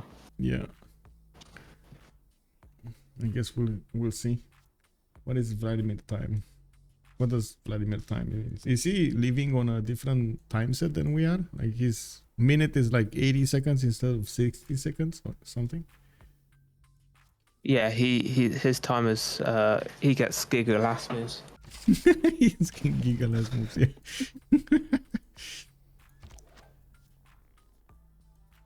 Well, I do see the feudalism's timing is coming on for quite a few civilizations here, and we do have builders, for example, from Korea all over the place. He's getting more cities in the south and getting harbors in, then again coupling commercials with harbors here for the different cities. We do have also America starting to settle some more with the city right in the face of Phoenicia. He wants to get the positioning here. He's not really afraid of Phoenicia at the moment, especially because he knows that he's fighting Bologna in the north, and I don't think Vladimir does have enough strength to go on both sides now. We do have the science for Vladimir starting to be acquired here on 32 and 41, while FKD is still on his 52 and 40. There's still quite a bit of difference between them, but I do think now with the feudalism timing, a lot of things will start to be gotten much faster. They're gonna get all of these 5 charge builders to work the land, get the chops in, improve the mines and so on, and if you do manage to get it correctly, and you do see exactly how he's synchronizing as much as possible the builders, he's gonna jump up in stats considerably, not only in the production but also in just straight up stats. I'm actually curious if he's gonna try to... Oh, we got some counting down here. Let's see. Did Buridze finish his turn, by the way? Oh, last moving Varus. We got them going on Olympia, and now all of those trunks are actually gonna hit Olympia right in the face. I gotta say, I still would have loved the third one here. Would have just made my day. On the 1-1, just hitting that city. There we go. 2 hits. City of Olympia is in trouble. We don't have chops available for Greece, nor can he actually get his hoplites in 1 turn. This city does benefit from a 1-5-1-1 gypsum tile, and I do see a 1-3 over there to the southeast. I guess it's still not enough to actually get 1 turn for a hoplite. I don't even think he has a Gogion. I'm pretty sure he doesn't have a Gogion. No, he doesn't. No. He's on no, maneuver. he doesn't. No. Yeah, and maritime industries. He's in trouble here. That city's in trouble, actually. He can't get any units quickly to aid that city. Yeah. From anywhere. Yep. That city is gone. That city is gone. We do have Demonar actually getting more galleys in the water, and he is quite experienced when it comes to the naval warfare. He knows that he's going to need to build a very big fleet, and we've seen actually in the previous games, especially this week, we've seen how much it matters that you get the pre-builds. It's not even important if you have the gold at that correct moment in time, but if you just have the pre-builds and manage to keep them alive, you give the chance to your team and to yourself to actually get to upgrade much more caravels than your opponent, and at some point you might actually just overwhelm your opponent with the sheer number of boats. Now looking at the tech side here, it does look like Demonar still going for apprenticeship and civil service in 2. That military alliance will give him an extra +5, and I guess we're gonna need to wait and see exactly how they're gonna couple their empires together with the alliances. We do need to see also on Val, what is he going? Construction coming up in 2. He didn't quite get to pressure China anymore. China, both him and China do have like a big line of units defending their front lines, and I do see Willa is gonna get the benefits of Governor Victor here.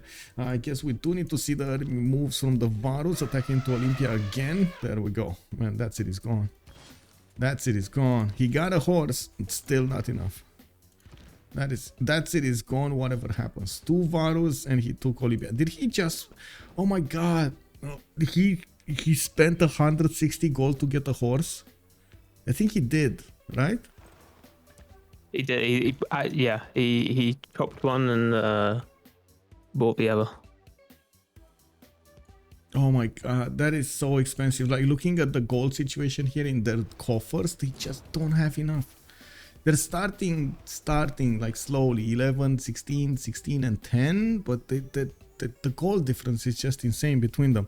Especially thinking about the caravel timing over here. They just spent 1 caravel worth of gold here for that 1 horse, which is not gonna defend Olympia. Like, their only chance of maybe defending Olympia, but still that's a very slim chance, is getting the first moves on one of the Varus and manage to do enough damage against it. And if you take a look at the horse damage against the Varu, it's not happening. Like, he's not gonna delete the Varu entirely. So the Varu still will get 1 move. That's all he needs, 1 move. Even if he dies against the city center, it's still gonna deal the damage. Yeah, I think that city's gone. I don't think he can stop this. Yeah. That's a bit unfortunate, I gotta say. A bit unfortunate. Maybe... I mean, if he gets the galley in the city as well.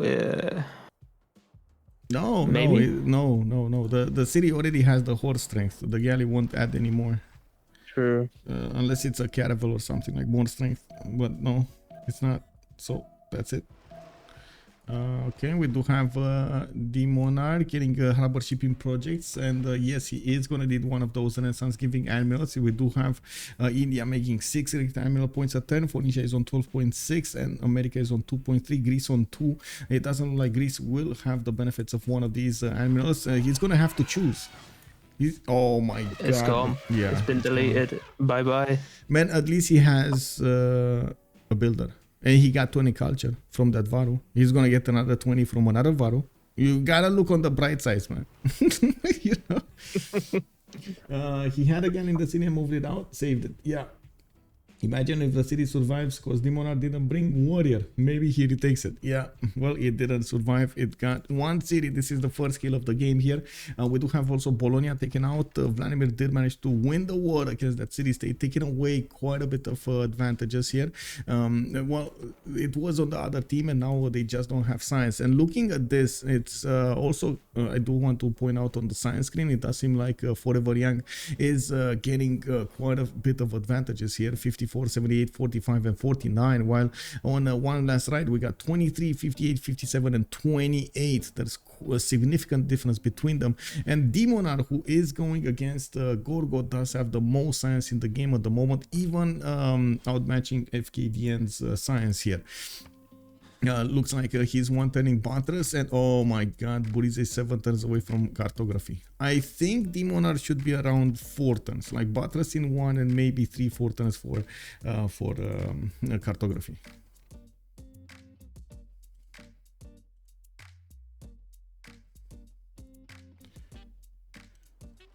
This is gonna spell doom here for Greece.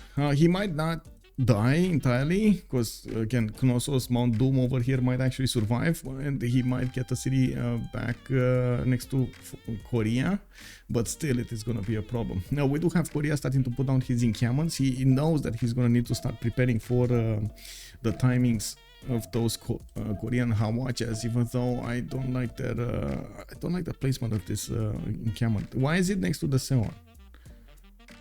Like, it's gonna finish and it's gonna take away the science.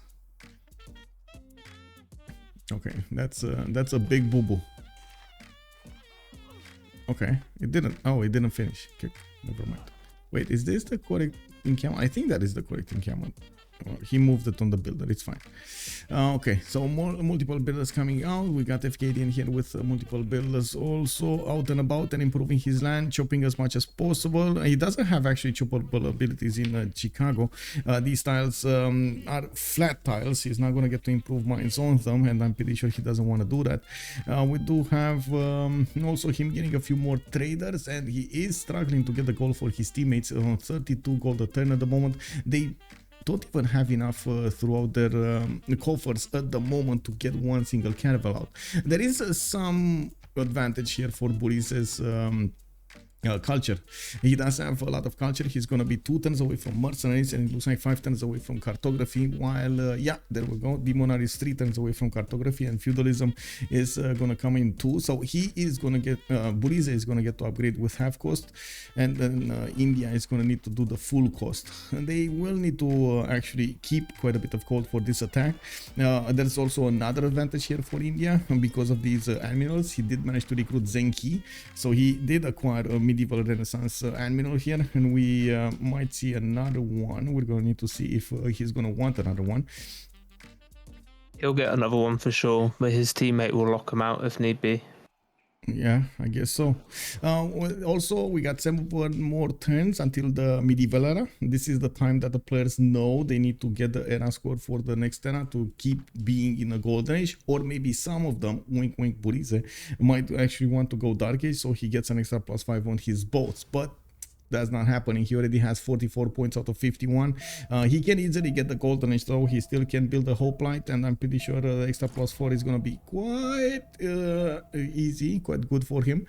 We do have Your Darius. volcano did pop, by the way. It just didn't do anything. Sorry? It hit the wrong tiles up in Phoenicia land. Phoenicia land. What happened? Sorry, what happened here? Oh, The volcano, it erupted, and it didn't hit the campus, nor did it do any more damage. Oh, really? Oh, it took out the fish. That's what it did. Okay, I see you see those boats are burning. Yeah. That's the only thing that it did. Okay, kick. Well, that's lucky. I gotta say, Vladimir is very lucky here. Anyway, triple Pingala. Yeah, we got a triple Pingala. Okay, well, let's see. Still a stalemate between Congo and China. China keeps on going for his encampment training projects, and he's trying to get the campuses going. Doesn't have that many good ones to go for, and I do see his government plaza is not actually giving bonuses to anything here. He just used that government plaza to place it down as quickly as possible without actually using it for extra adjacency. At the moment, I guess maybe that will change. Bu is also recruited by Congo. He will get extra heals on these units. This might actually be quite important in the next part of the game. While we do see Val is mathematics coming up in 2 turns. He's gonna get his universities much faster, and we do need to see if he's gonna get to acquire the necessary era score. Now there is a decent amount of time until the next stage. It's 6 more turns until the next era, and we do need to see if this keeps on going, or Mbanza's being spammed out everywhere. That's gonna give him the gold. That's very nice. And the housing in his cities is just putting them down everywhere, building them really quickly. This is for everybody that doesn't know, this is the replacement neighborhood district. It is unique to Congo, and it does give you food, gold, I believe, and housing. Right, Mbanza. Let me actually take one. Food, gold, and provides 5 housing, regardless of appeal. This is insane. A lot of gold. Just imagine how much gold he's making just from that. The good thing is actually in the yields tab, we do have them starting to get a decent amount more gold, and maybe they did start to couple their economies. Let's see. At least they did manage to get more trade routes. That's good. Any international traders here? Let's see. FKDN, New York to Xi'an. Okay, so he's trading to the cities of Korea through the coast. Very nice. Now we do have Gorgo also with those internals, and I don't know where Xi'an is taking his traders. I don't see any on the coast here. I think he only has 1. Oh, he never built a commercial. Now he's building a commercial here in Guangzhou. Okay, and Beijing. Okay, it's gonna take a while. He's gonna get there. He's gonna get there. Just you wait. Where is this gold coming from? Oh, he started improving his plantations, his truffles. Okay, his resources here. It's fine. It's fine, guys. It's fine. Seeing the fire burning, it's fine. Well, we do have Jabalpur also, and all of the other cities of India needing to build a lot more galleys. I gotta say, I'm a bit surprised we don't see a lot more here. He only has 2, 4, 6, 8, 9, 10, 11. I would have expected at least 14, 15. And we do see that Gorgo does have all of his boats right in the face of his opponent. He's putting as much pressure as possible, trying to build some more from his cities and getting harbor shipping projects. So he has a chance towards these admirals. It's going to take a while to get them, though. He's only on 3 points a turn and 19 out of 75 points at the moment. The other team just needs intelligence agencies and the spam of partisans. Oh my god, yes. This is something that I gotta say I would really love to see. Somebody actually doing this to Congo and just laughing like a Catherine de Medici from across the how to say, the map, putting 3 spies into Congo and doing recruit partisans every turn. It's just insane. I don't think I ever seen that in a competitive game, though. Ever. It would definitely be a sight to see. Yeah.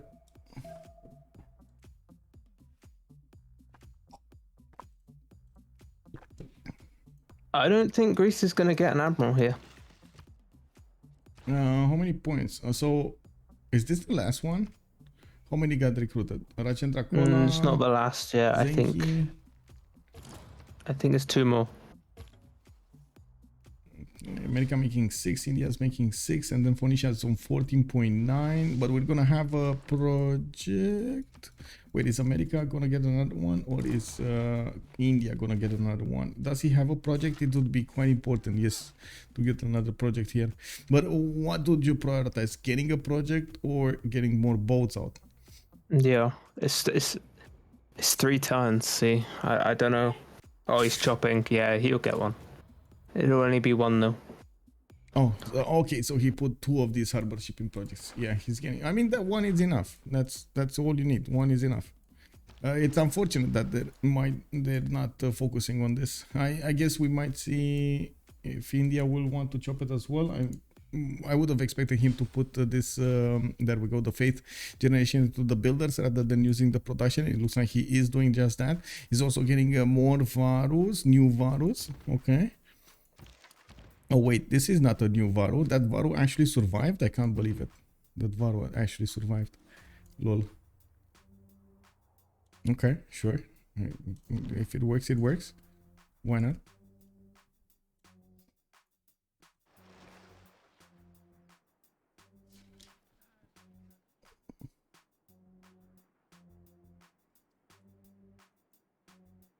Okay. Yes, he was running havoc in his land, running those horses around with the extra movement. Wait, whom? He was running havoc with that Varu. Obviously, with the movement, it can basically outrun those horses. Yeah. Oh, we do have cartography open up by Dimona. Burize is 2 turns away from his own cartography, and we do need to see the caravels if they will get there.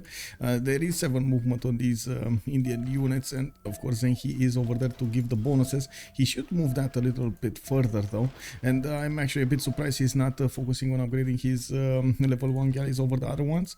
We do see next turn 3 boats from Greece will fall. I gotta say there is a bit of an advantage here on Greece that he does get at least +2 from his military policy slots, and then he's gonna get divine, right? Not that many. Okay, 1 galley goes down. Hano build another caravel. He's gonna hit another one of these boats, take it down. 2 galleys go down. Another one does have enough movement. Let's go. Let's see this happening. I think he's on the front line, and this caravel, yeah, there we go. He's attacking it. He's using the Faro. Come on. Yes, there we go. Is this It doesn't get it. Okay, so Mamaletto was definitely right on this. They fixed it with the Varus not giving the -5. Well, it looks like I'm not the only one who was a bit surprised about this. Still gives him support bonus though, so yeah. It's still good. It's still good. Don't get me wrong, but not the -5 that he was hoping for. Yeah, that would have been crazy if that still worked. That would have been crazy.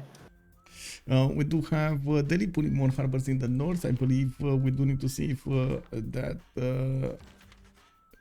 Admiral did get picked up. Yeah, it did, and I don't know why it is on the seas here and why he didn't put it next to Ephesus as quickly. I guess he doesn't have cartography yet, so next turn he's going to need to move it to Ephesus. This turn it didn't matter that much.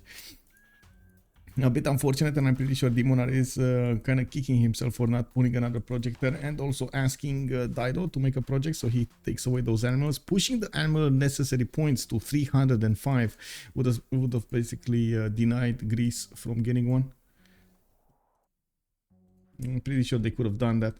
And anyway, we do need to see also how Kongo is going to evolve here. He does have 64 science and 78. Looks like Darius did manage to catch up quite a bit, 51 and 90 in the total tab. There is quite a difference between them, between Val and Darius. Does look like they're kind of equal on the culture, but when it comes to the science, there's like 400 more points on Val. That's almost double the amount that Darius has made throughout the game. I do see Kabasa does also get a Colosseum next turn. Gonna hit 4 cities, maybe a possible fifth one in the south here. More of these traders are coming around, and he's going to get more production. The production between them is also significant in difference. Val does have 30% more than there is. Wait, 50% more actually. Well, a bit less, 40% more, something like that. Anyway, we do need to see if Kongo is going to try to get to his next technologies. Darius is going for military science, and he will get his niter discovered. They probably will want to get the niter for the coast, and I don't see a possibility for them saving Greece that easily, though. That is the problem. I think that is going to be a significant problem, especially since Greece's fleet just disappeared here. Uh-oh. 2 turns left, and Rough Rider needs to somehow find 6 points, 5 points. Oh, era score, right. So let's see. Darius acquired it. JJJ is over the necessary threshold. FKDN does need 5 points. Buriza does need 5 points. Vladimir is over the threshold. Demonar is over the threshold. Roy got his golden age, and Val did get his golden age. So yeah, FKDN and Buriz need to get there. He still didn't make a hoplite though. Like, nope. Buriz did not make a hoplite. Just get a hoplite and a sword, and you're set. Again, gold problems, I guess. Yep. Hoplite maybe somewhere. And they're putting as much gold as possible in these caravels. He did get the Admiral on the front line there, and I do have to point out Demonar is probably gonna take that first out of the seas here. He does have 2 caravels that can hit that tile, and we do need to see the strength on these other caravels. Okay, 73 against 74. You do see they're not that far away. There's no, there is no oligarchy. Okay, it's fine. There's no oligarchy there. I do see also Governor Victor +3. He's just using as much as possible his all of his bonuses. I gotta say, Buriza is doing whatever he can, everything he can to actually put up a defense here. I don't think it's gonna be enough though. Like with the amount of caravels coming. America will hit the golden age. He has a prophet, and he will chop Oracle. Oh, he'll hit. Easy. Okay. He got it, man. It's FKDN. We know. He knows the way. He knows the way. Next up in the game, though, we do need to see if those Rough Riders of FKDN or what kind of pressure he's going to want to put against the Phoenicia. There is a bit of a difference, but not that much between them in the science, and I do believe America at the same technology level will be much stronger than Phoenicia, especially when those Rough Riders come out. If he gets a general, if he gets the +5 on the hills and so on, they are very strong, and also the +5 from the American bonus. Okay, 1 caravel got taken out. Looks like Demonar is just chewing through the remaining strength here. Just attacking with everything he has. Another one got taken down. Only 3 caravels remaining, and the next wave of boats are coming with pre-builds when it comes to frigates. We got Panda and Jabalpur making those frigates. I gotta say, this is kind of awkward. Like, we were expecting to see naval action being played out by naval civilizations, and we got like India and Greece fighting over here in the mud, in the seas. Kick. They're the biggest naval civs in the game. Come on, we have a new meta. Yeah, new meta. Oh, it is what it is.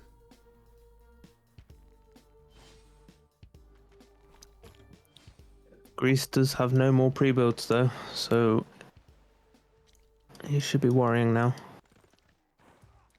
Yeah. I mean, 10 turning a caravel from Argos. Wow. Yeah, I guess that's a problem. Okay, he has one more galley north of Bandar Brunei. He's just sitting over there. These guys are on a vacation right now, you know. On vacation or hiding, one of the two. Zirni Minecrafter, thanks so much for the follow, sir, and welcome. No, Oh, and Congo's now settled navally. Oh, wow. Oh, wait, he is. I mean, he does have his capital, Guangzhou, and I guess he's gonna settle another one. There's like no naval here from Congo, though. He's off the coast completely. Trades, though. He's going to start making some more gold, hey? Look at the gold generation, though. Vladimir 105 gold, Roy is 146, Val is 72, and then Timona is 16. He's even keeping in that positive range. Okay. Yeah, that's crazy.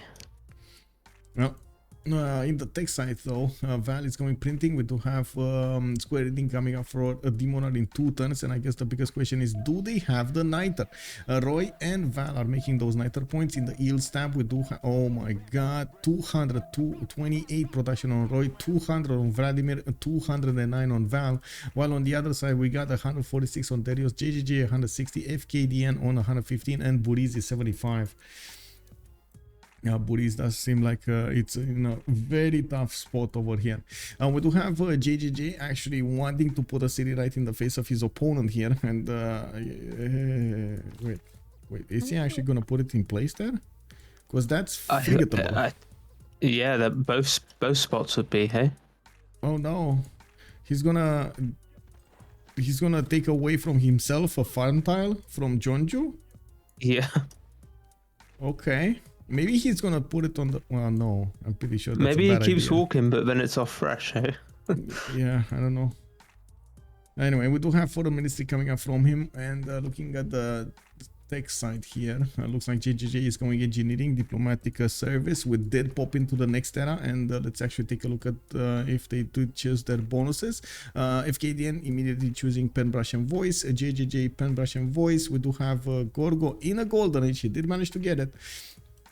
He did also manage to chop walls in Ephesus. This is just going to delay the inevitable, though. And we do need to see when those frigates are going to be upgraded. We do have Vladimir on the other side, still needing to choose. I wouldn't be surprised, though. Usually, Phoenicia does go for second era free inquiry. I wouldn't be surprised to see this. He does have 56 culture. So, yeah, there we go. Free inquiry chosen. He's 161 science. Okay, that's a little bit more than FKDN. Just gotta say, a little bit more, a touch more. You know, it's just a drop more. And we do have Demonar, pen, brush, and voice this time, 93 and 80. Roy is on 103 and 94. Did go for the pen, brush, and voice. And then Val, pen, brush, and voice. Golden is coming up here with Kongo against Darius. Darius does have 51 science and chose another pen, brush, and voice. I do see also finally America got the city of Dallas on the Mount Roraima. Not on the tile I was thinking, but I guess it does have a good idea acquadacting that city. I would have really hoped he was actually going to get it on the cattle tile, but it's fine. It's fine. You know, it's all good. It's all good. He can do that. He's going to put another city here to the south of Mount Roraima. We'll try to make these cities compete for supremacy on whoever gets the best tiles. It's fine, you know, competition is good.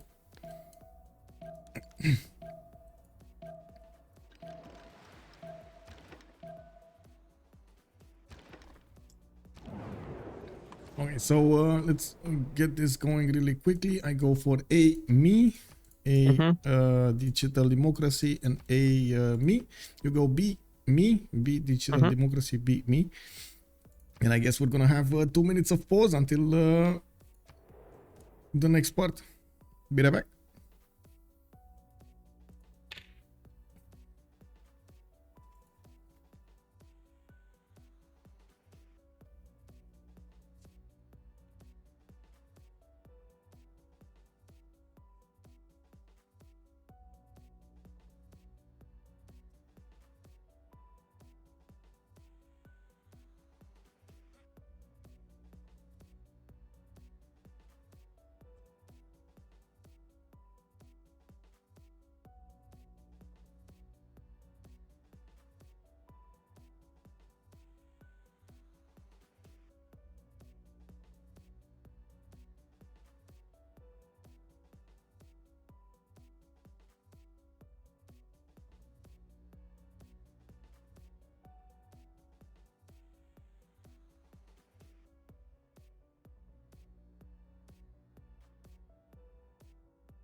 These hustlers wanna fight. But I got a feeling that something's brewing.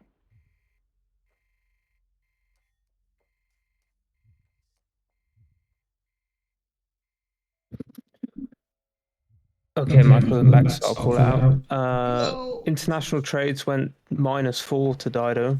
They chose to add an There we extra go. policy card to monarchy, and they chose to give Lincoln the free simming America Diplo points. Oh, interesting. Well, I guess Lincoln is very far away from everybody else, so makes sense for him to have a chance into this. Oh, I don't have any more. No, my shortcuts are gone. Well, I guess it is what it is. He does have a city in the north that he can use multiple chops for to get that Statue of Liberty, and I'm pretty sure he's gonna have great engineers, so that's pretty good. We do have him making. Yeah, he's already getting them. Yeah, 7 great engineers, Emote being the next one. Yeah, he will have a decent amount of culture as well on his series 89 culture turn with Russian voice, so civil engineering shouldn't be that far. We do have Korea getting another encampment here, and I gotta say this is gonna be quite hard for Korea to actually get a general, especially since others are making a significant amount of points here. For example, the next general is already 305 points. India has 4 per turn. China has 16 per turn. Kongo is on 3. Korea barely on 2, and Phoenicia is on 1. Now we do have Demon are managing to take out most of galleys, the galleys and the caravels. There's only one left to defend Sparta and one left to defend Ephesus, while we do have the first frigates coming around from Jabalpur.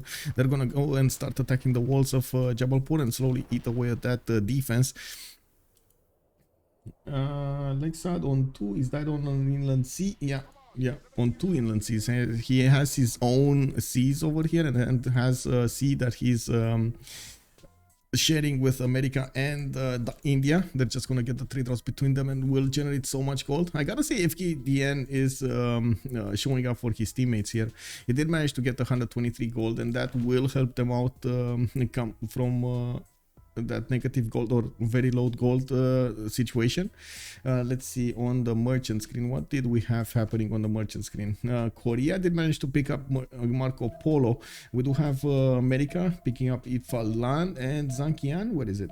Zankian. No Zankian. Hello. Oh, there we go. America. So America got 2 of them, and then Korea got 1. Okay. We do need to see if KDN is going to manage to get the science to actually keep up with Vladimir. Vladimir will have the stronger units in the next part of the game if it does focus on the land units on the bottom 3. But I wouldn't actually put it past him to just grid out industrialization in the meantime, thinking he has enough time. we do have Kumasi taken out from the game, and this is a city from the western borders of Darius. He just got an extra city there, pretty good for him. He's gonna need to try to keep up with the stats of Val to his east side, while at the moment it does look like Val is 2 turns away from printing. He just keeps on spamming these Mobanzas to get more gold on his side, and I do see some libraries coming up from him. I did also notice we do have Newton coming up next as the next scientist, and I do see Korea making 10 science points. Phoenicia is on 7, America on 6. I would think America should start putting those projects in. He's finishing up his universities, and maybe we're going to see him doing just that next time. It doesn't look like Korea is focusing on getting it either. They do need how many? 300 points. Oh my god, that's a lot of projects actually. Those are a lot of projects. And we do have another religion being picked up by America. He did go for Zen meditation with Defender of the Faith. He doesn't have the option to actually move his religion or spread his religion from the city of New Orleans. He just got Stonehenge, doesn't have a holy site in there, and even though he does have a place for it, I would find it extremely unlikely that he's going to put it instead of a campus to just spread that extra amenity. Even though I gotta say, extra amenities do help you a lot keep your stats up. Let's see. Okay, Frigate started taking down Ephesus here, slowly chewing through those walls. Sparta, did he get to Merchant Republic? Let's see. Sparta, Burize, Monarchy. Did he get to Merchant Republic? I see the cards. Yes, he did get. So he does have the 100% production towards industrial era naval units, which is giving him, of course, faster production towards caravels here, and he will try to get this back. I do see also India might actually liberate Bandar Brunei, getting a 100 Diplo favor easily from that, or just take it from himself. Yeah, Brunei liberation over here, and Phoenicia science versus Korea. Yeah, Phoenicia science. I mean, honestly, it's kind of a casino style pick here, Korea. I gotta say, if on Highlands it's good to pick Korea. On every other map you don't get that many hills to play with Korea, and not having the extra science from the hills, it just takes away so much of the shine. Oh my god, he did finish the... Oh, Vladimir, come back. This Sewan though is not getting the points in. Oh, he did. Wait, that wasn't an encampment. What is the encampment from Chanchon? Oh, he did bullet. Okay, my bad. That was a theater square actually next to the Sewan. My bad. I thought it's an encampment when I saw it from Chanchon, but it was in the southeast. He placed it far away from his Sewans. It's fine. It's all good. I'm sorry. That was my bad. Definitely my bad. I don't like where he's going with this northern city. I probably wouldn't have even put one up there, to be honest with you. I don't know what he's doing here. Maybe he wants to put an encampment right in the face of his opponent, but I think Phoenicia will have a lot more stronger units to defend with. Like if he hits cuirassiers and field cannons, this Hawacha attack is all over. So yeah. Korea will need to think about upcoming technologies. And he might have the science to match these eventually, but I don't think he's going to have the production. The production that Dido's got at the moment is crazy. Oh yeah.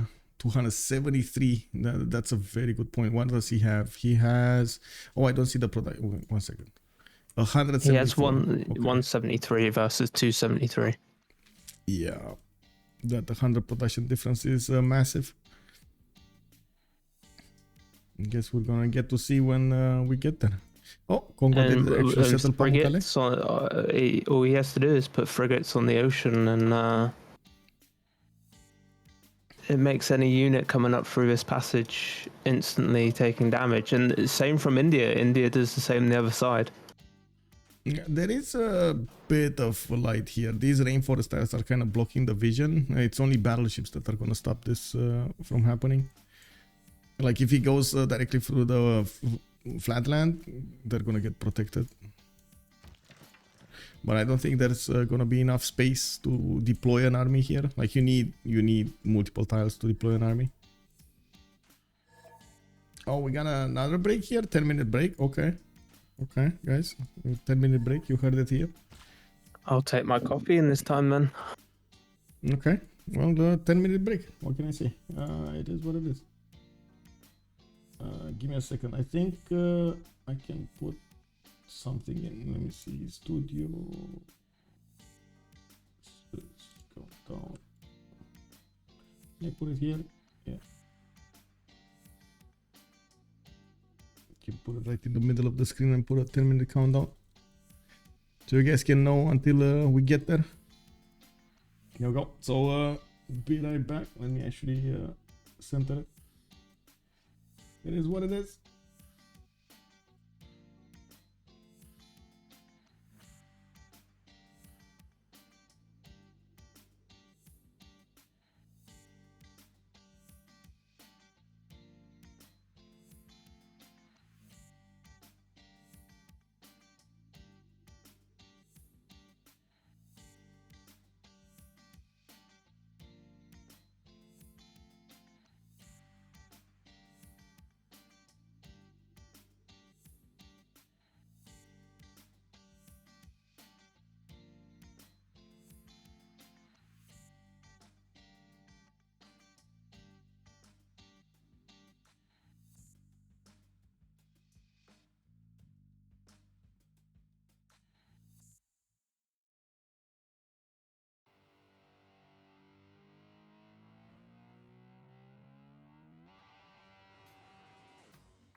I think so.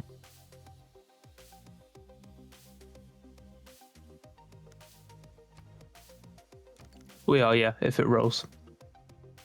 Big if.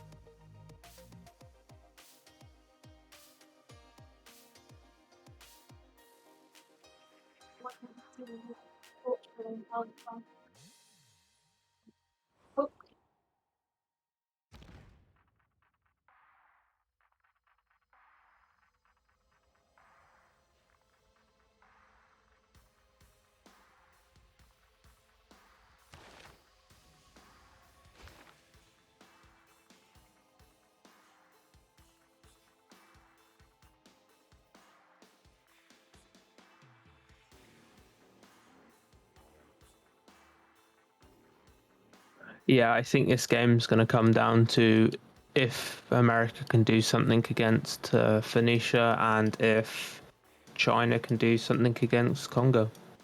Kick. I was muted. Thank you so much, Linda, for pointing out. Totally forgot. I was looking at the screen here, and I was talking about Chandragupta that is gonna have to go on land and get an army out, as well as take out Greece. I think his fleet is fine. Like at this point, he doesn't need any more boats. He managed to overwhelm the boats of his opponent, and he is gonna slowly chew through the cities here. Maybe he wants to follow this up a little bit to take out Sparta and Corinth entirely. I don't think he can hit Sparta. If I look correctly, that Acropolis should be on a hill. So yeah, that's gonna be a problem being taken out. Maybe GMC will help him here if he goes it.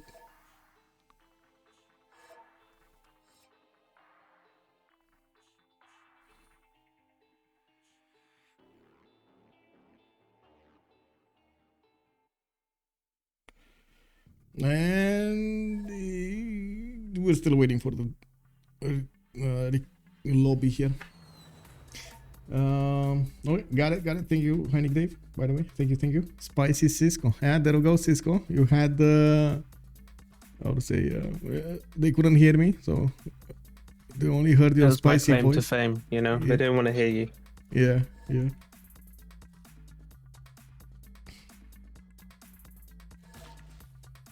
Well, America is preparing with more of these commercials. I do see markets coming out for more trade routes. He does get to trade with Korea here. I would be quite curious to see what kind of alliance they made between them. It doesn't look like their stats are that big though. We do have FKD on 94 and Korea is on 101 next to him. Both of them are trying to get more science up with those campuses, with those campus buildings, finishing up his their universities. And I do see Dido is about to hit 200 science next to them. Okay, that's gonna be big. How much faith is okay? Timonar doesn't have actually quite a big monument, how to say, faith generation. He's only on 48. He chopped quite a bit his adjacency towards his holy sites, and that's not actually gonna help him get those units that he wants to. Maybe he's gonna bank a decent amount of it, so he's gonna get some, but again, not a lot. Oh, good catch from Linda. Dido's been subbed. Oh, Dido has been subbed. Interesting. Yep, Swatic coming in. Interesting. Okay, so we're gonna have a few different strategies being played out by Swatic. I do believe Swatic is pretty good anyway, so I don't think there's gonna be much in the change of quality of gameplay here. And I think Vladimir did set up a very good empire for him to play, to just get in and, you know, plug and play his skills here. He has 2, 4, 6, 8, 10 cities at the moment, with more if he wants to. And to the north over here, he does have at least 3 more that he can place, 4 more that he can place, not to mention spies coming out. I'm pretty sure he's going to put a spy in America and a spy in Korea to get the advantages against both of them, while we're going to need to see if his science is going to give him the necessary advantage to have the units to defend against an upcoming attack from America. If honestly, Korea shouldn't, sorry, not Korea, Phoenicia, I don't think he needs to be even bothered of attacking into somebody. He just needs to withstand attacks, and America behind him just get the victory condition. You need to get rid of the timer that you put up on the screen. It now just says starting. Oh, right. Thank you. There we go. Thank you. Thank you. Totally forgot No about worries. that. Adapting to the stream. Okay, so another city got taken away from Buriz. He's dropping in science, dropping in culture. But Brunei did get liberated. That puts 100 more points of Diplo on Demonar.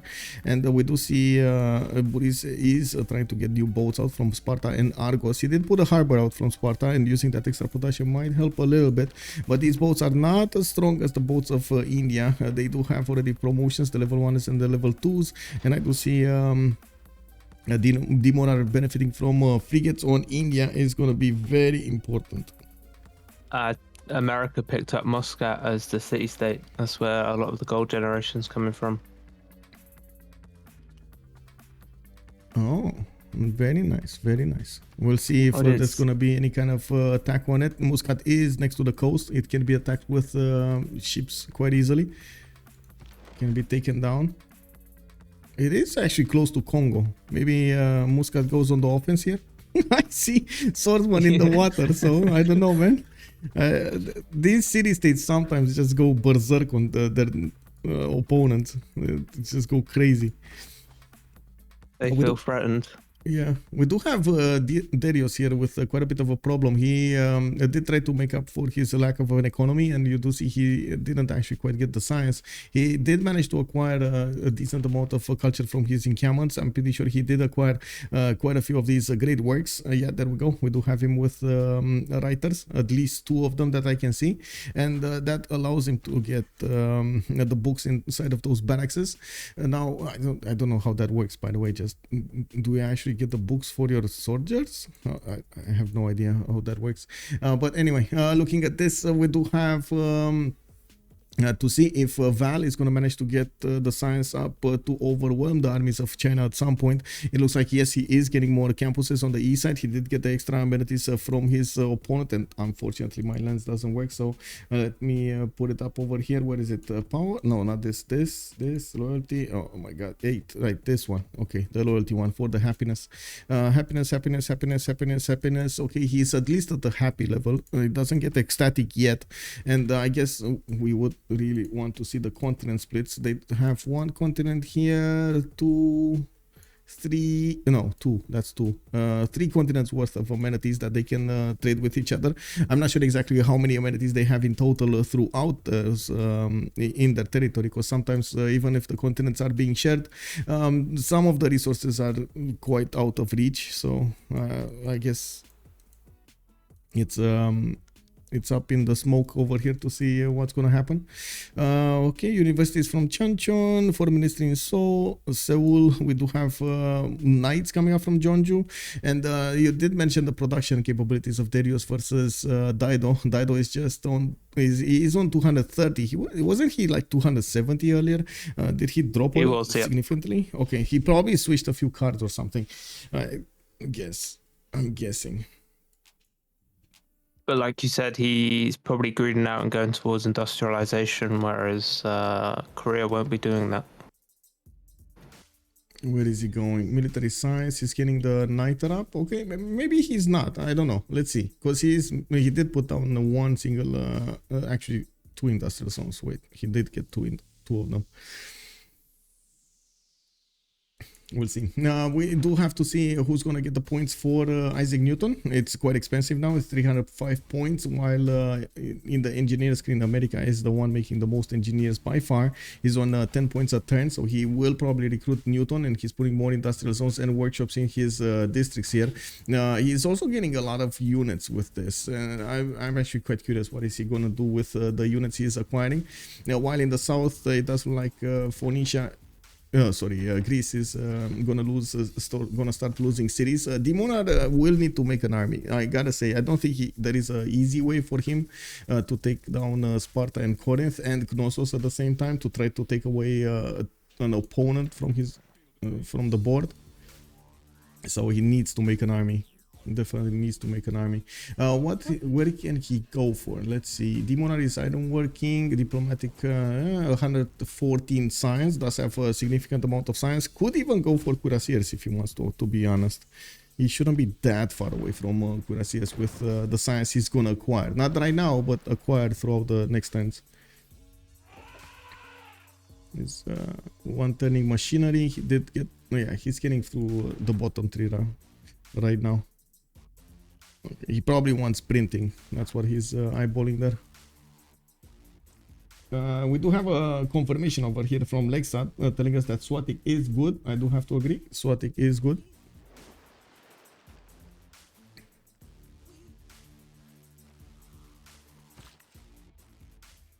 Okay. Intelligence agency coming up from FKDN. I gotta point out this happened quite a few times. Players not going for foreign ministry, and unfortunately in their opponents, if government plaza, you do see a lot more foreign ministry, and they do manage to get a hold of more city states, which does give them an advantage when it comes to those diplo favor points. And just the longer the game goes on, the advantage gets bigger, and they do have the chance to go for that diplo victory and winning more congress sessions, and that is going to give them a big advantage in the long term. We do need to see if of course America, I should say Roy, is gonna try to go for that diplo victory. He did get the first points. He's on 4 out of 20. He can get Statue of Liberty, he can get the Potala Palace, Mahabodhi Temple. All of those are on his side. It's just a matter of getting them in the correct placements, and I guess he does have new cities that you can see he's placing on the west side here. I do also notice he's getting his amphitheaters for extra culture, making him go much quicker towards the Statue of Liberty. His culture right now is standing at 124, and he has 150 science with 326 production. That is a lot of production. Oh my. Okay, that's a problem. That's like 4 times the production of Burize, like 2 times more than the production of FKDN. that is a problem. That is a big problem. America is just gonna go wild here. And of course, the more buildings he's getting in the industrial zones, the more free units he's gonna get, the more engineer points he's gonna get per turn, and with those engineers, he's gonna get quite a few advantages. Oh, they didn't re-lobby. Wait, didn't they say they're gonna re-lobby? They didn't. Okay. They're still dethinking, so Yeah. not clean turn. Yeah, not clean turn. Don't write anything. Oh, wait. Oh, JJJ wow. calling out the GG. We do have Forever Young actually managing to get a win on one last ride in this playoff session over here. Or I should say the seeding for the playoff session of the CPL Premier League. It looks like with a very strong gameplay coming up from Forever Young on the 7 seas. We didn't actually have naval civilizations going against one another. We did have Chandra Gupta going against Gorgo on the seas, which was a bit of a surprise for us. Some new picks coming up also on our screen with Chandra Gupta in the game, with Korea in the game on 7 seas, with both Americas. We had China King Chi Unified getting a few more picks here, and it does look like this didn't work out properly here, exactly how they imagined it. So we do need to go into the channel to see some debriefs, to hear some debriefs, to hear their opinions about what happened in the game. I do have to say Demonar is there, so let's jump up and see what's going on. Hello there, and GG Demonar. Hello. How does Chandra Gupta feel? Pretty nice. My biggest regret is Madurai this game. Madurai. Trigger prepare. Give me a second. Vladimir promised me a settle on the diamonds, and then he blocked it like 2 turns before I arrived, I think. Oh, And that's this bad. this is the worst city. Yeah, not the best one. I gotta say, I was a bit surprised about Chandra Gupta as a pick on 7 Seas. Did you get to train a little bit more with it, or? I don't know, I think it's pretty fun civ, and they picked so aggressive, so we decided we need some aggressive response here. That is true. I do have to ask you, what was your reaction when they picked Korea, on King Shi Unified on the 7 Seas, and Gorgo?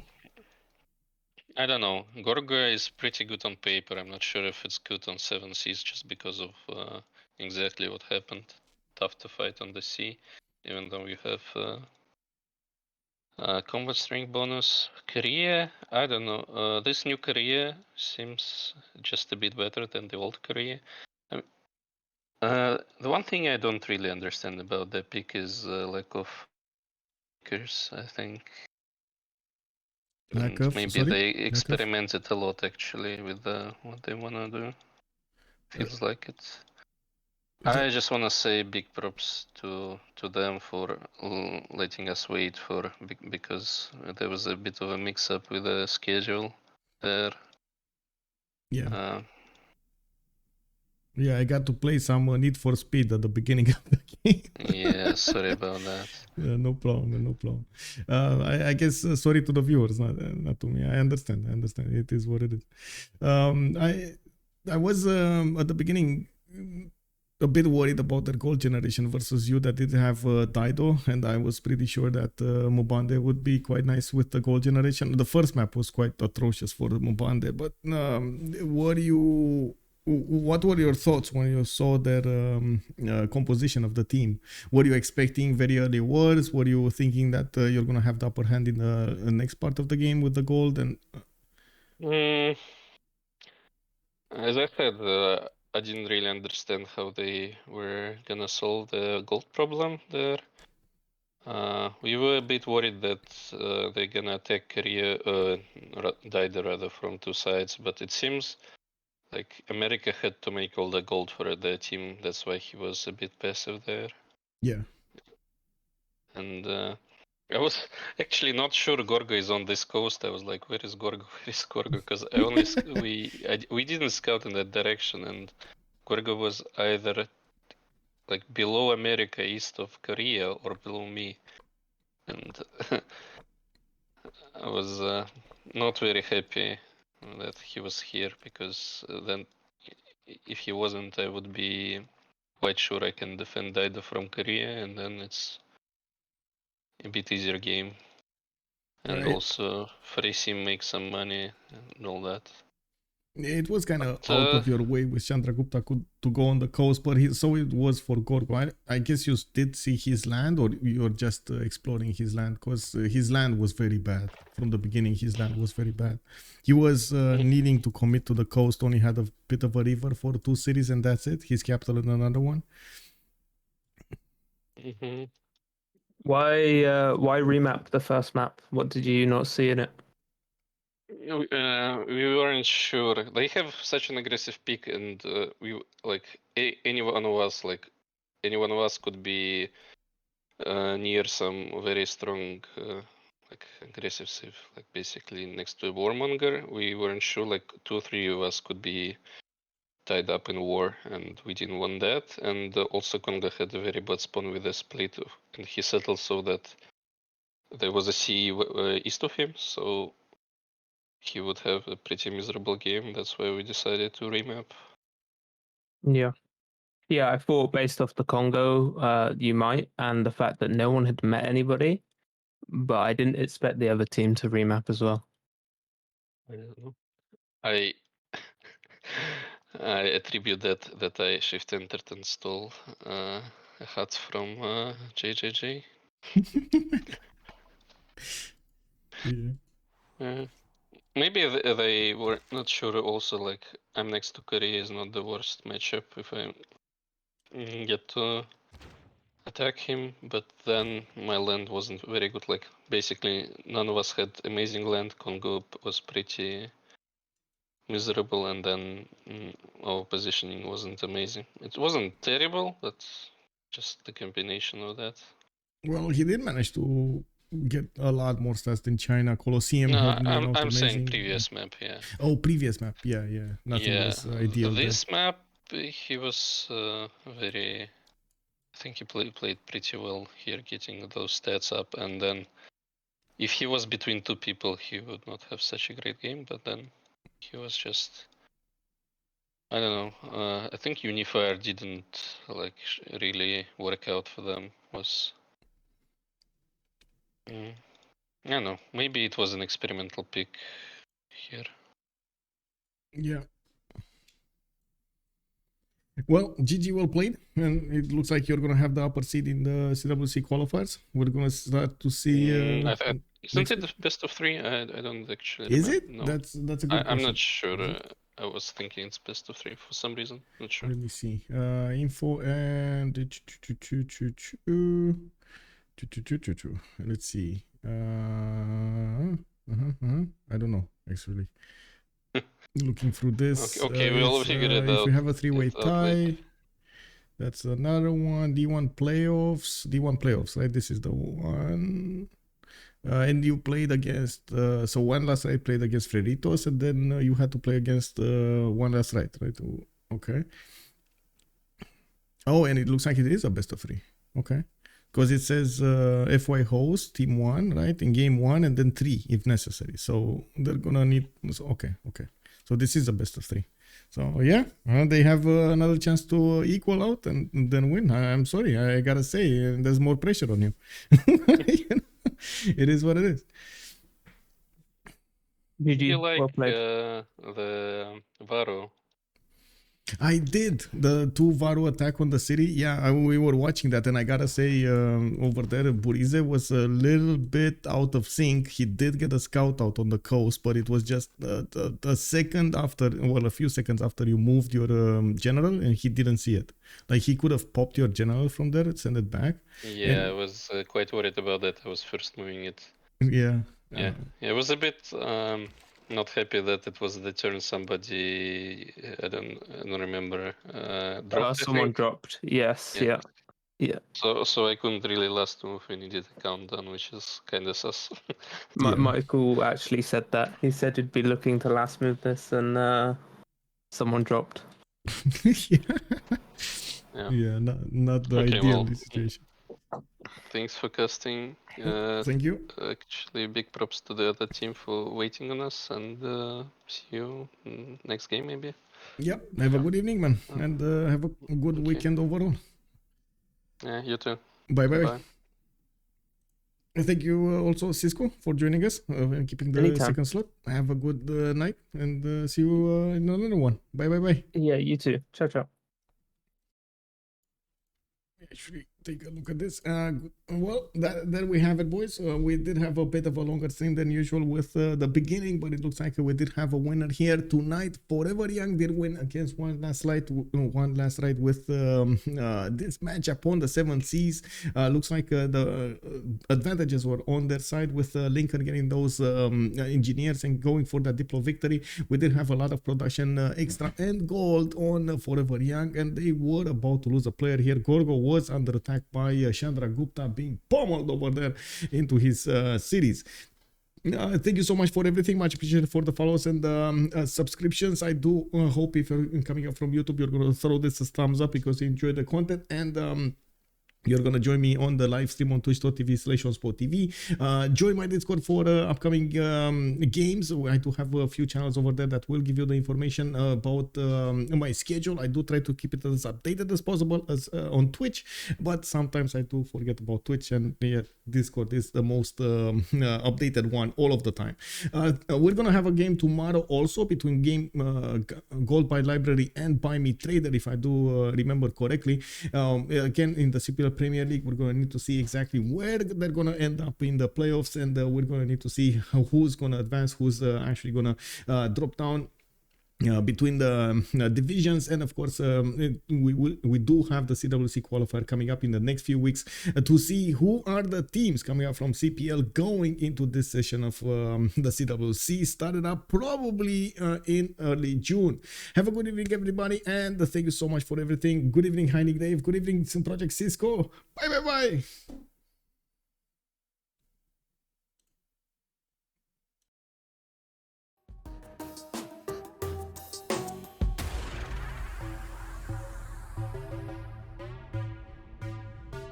Beyond the haze of distance.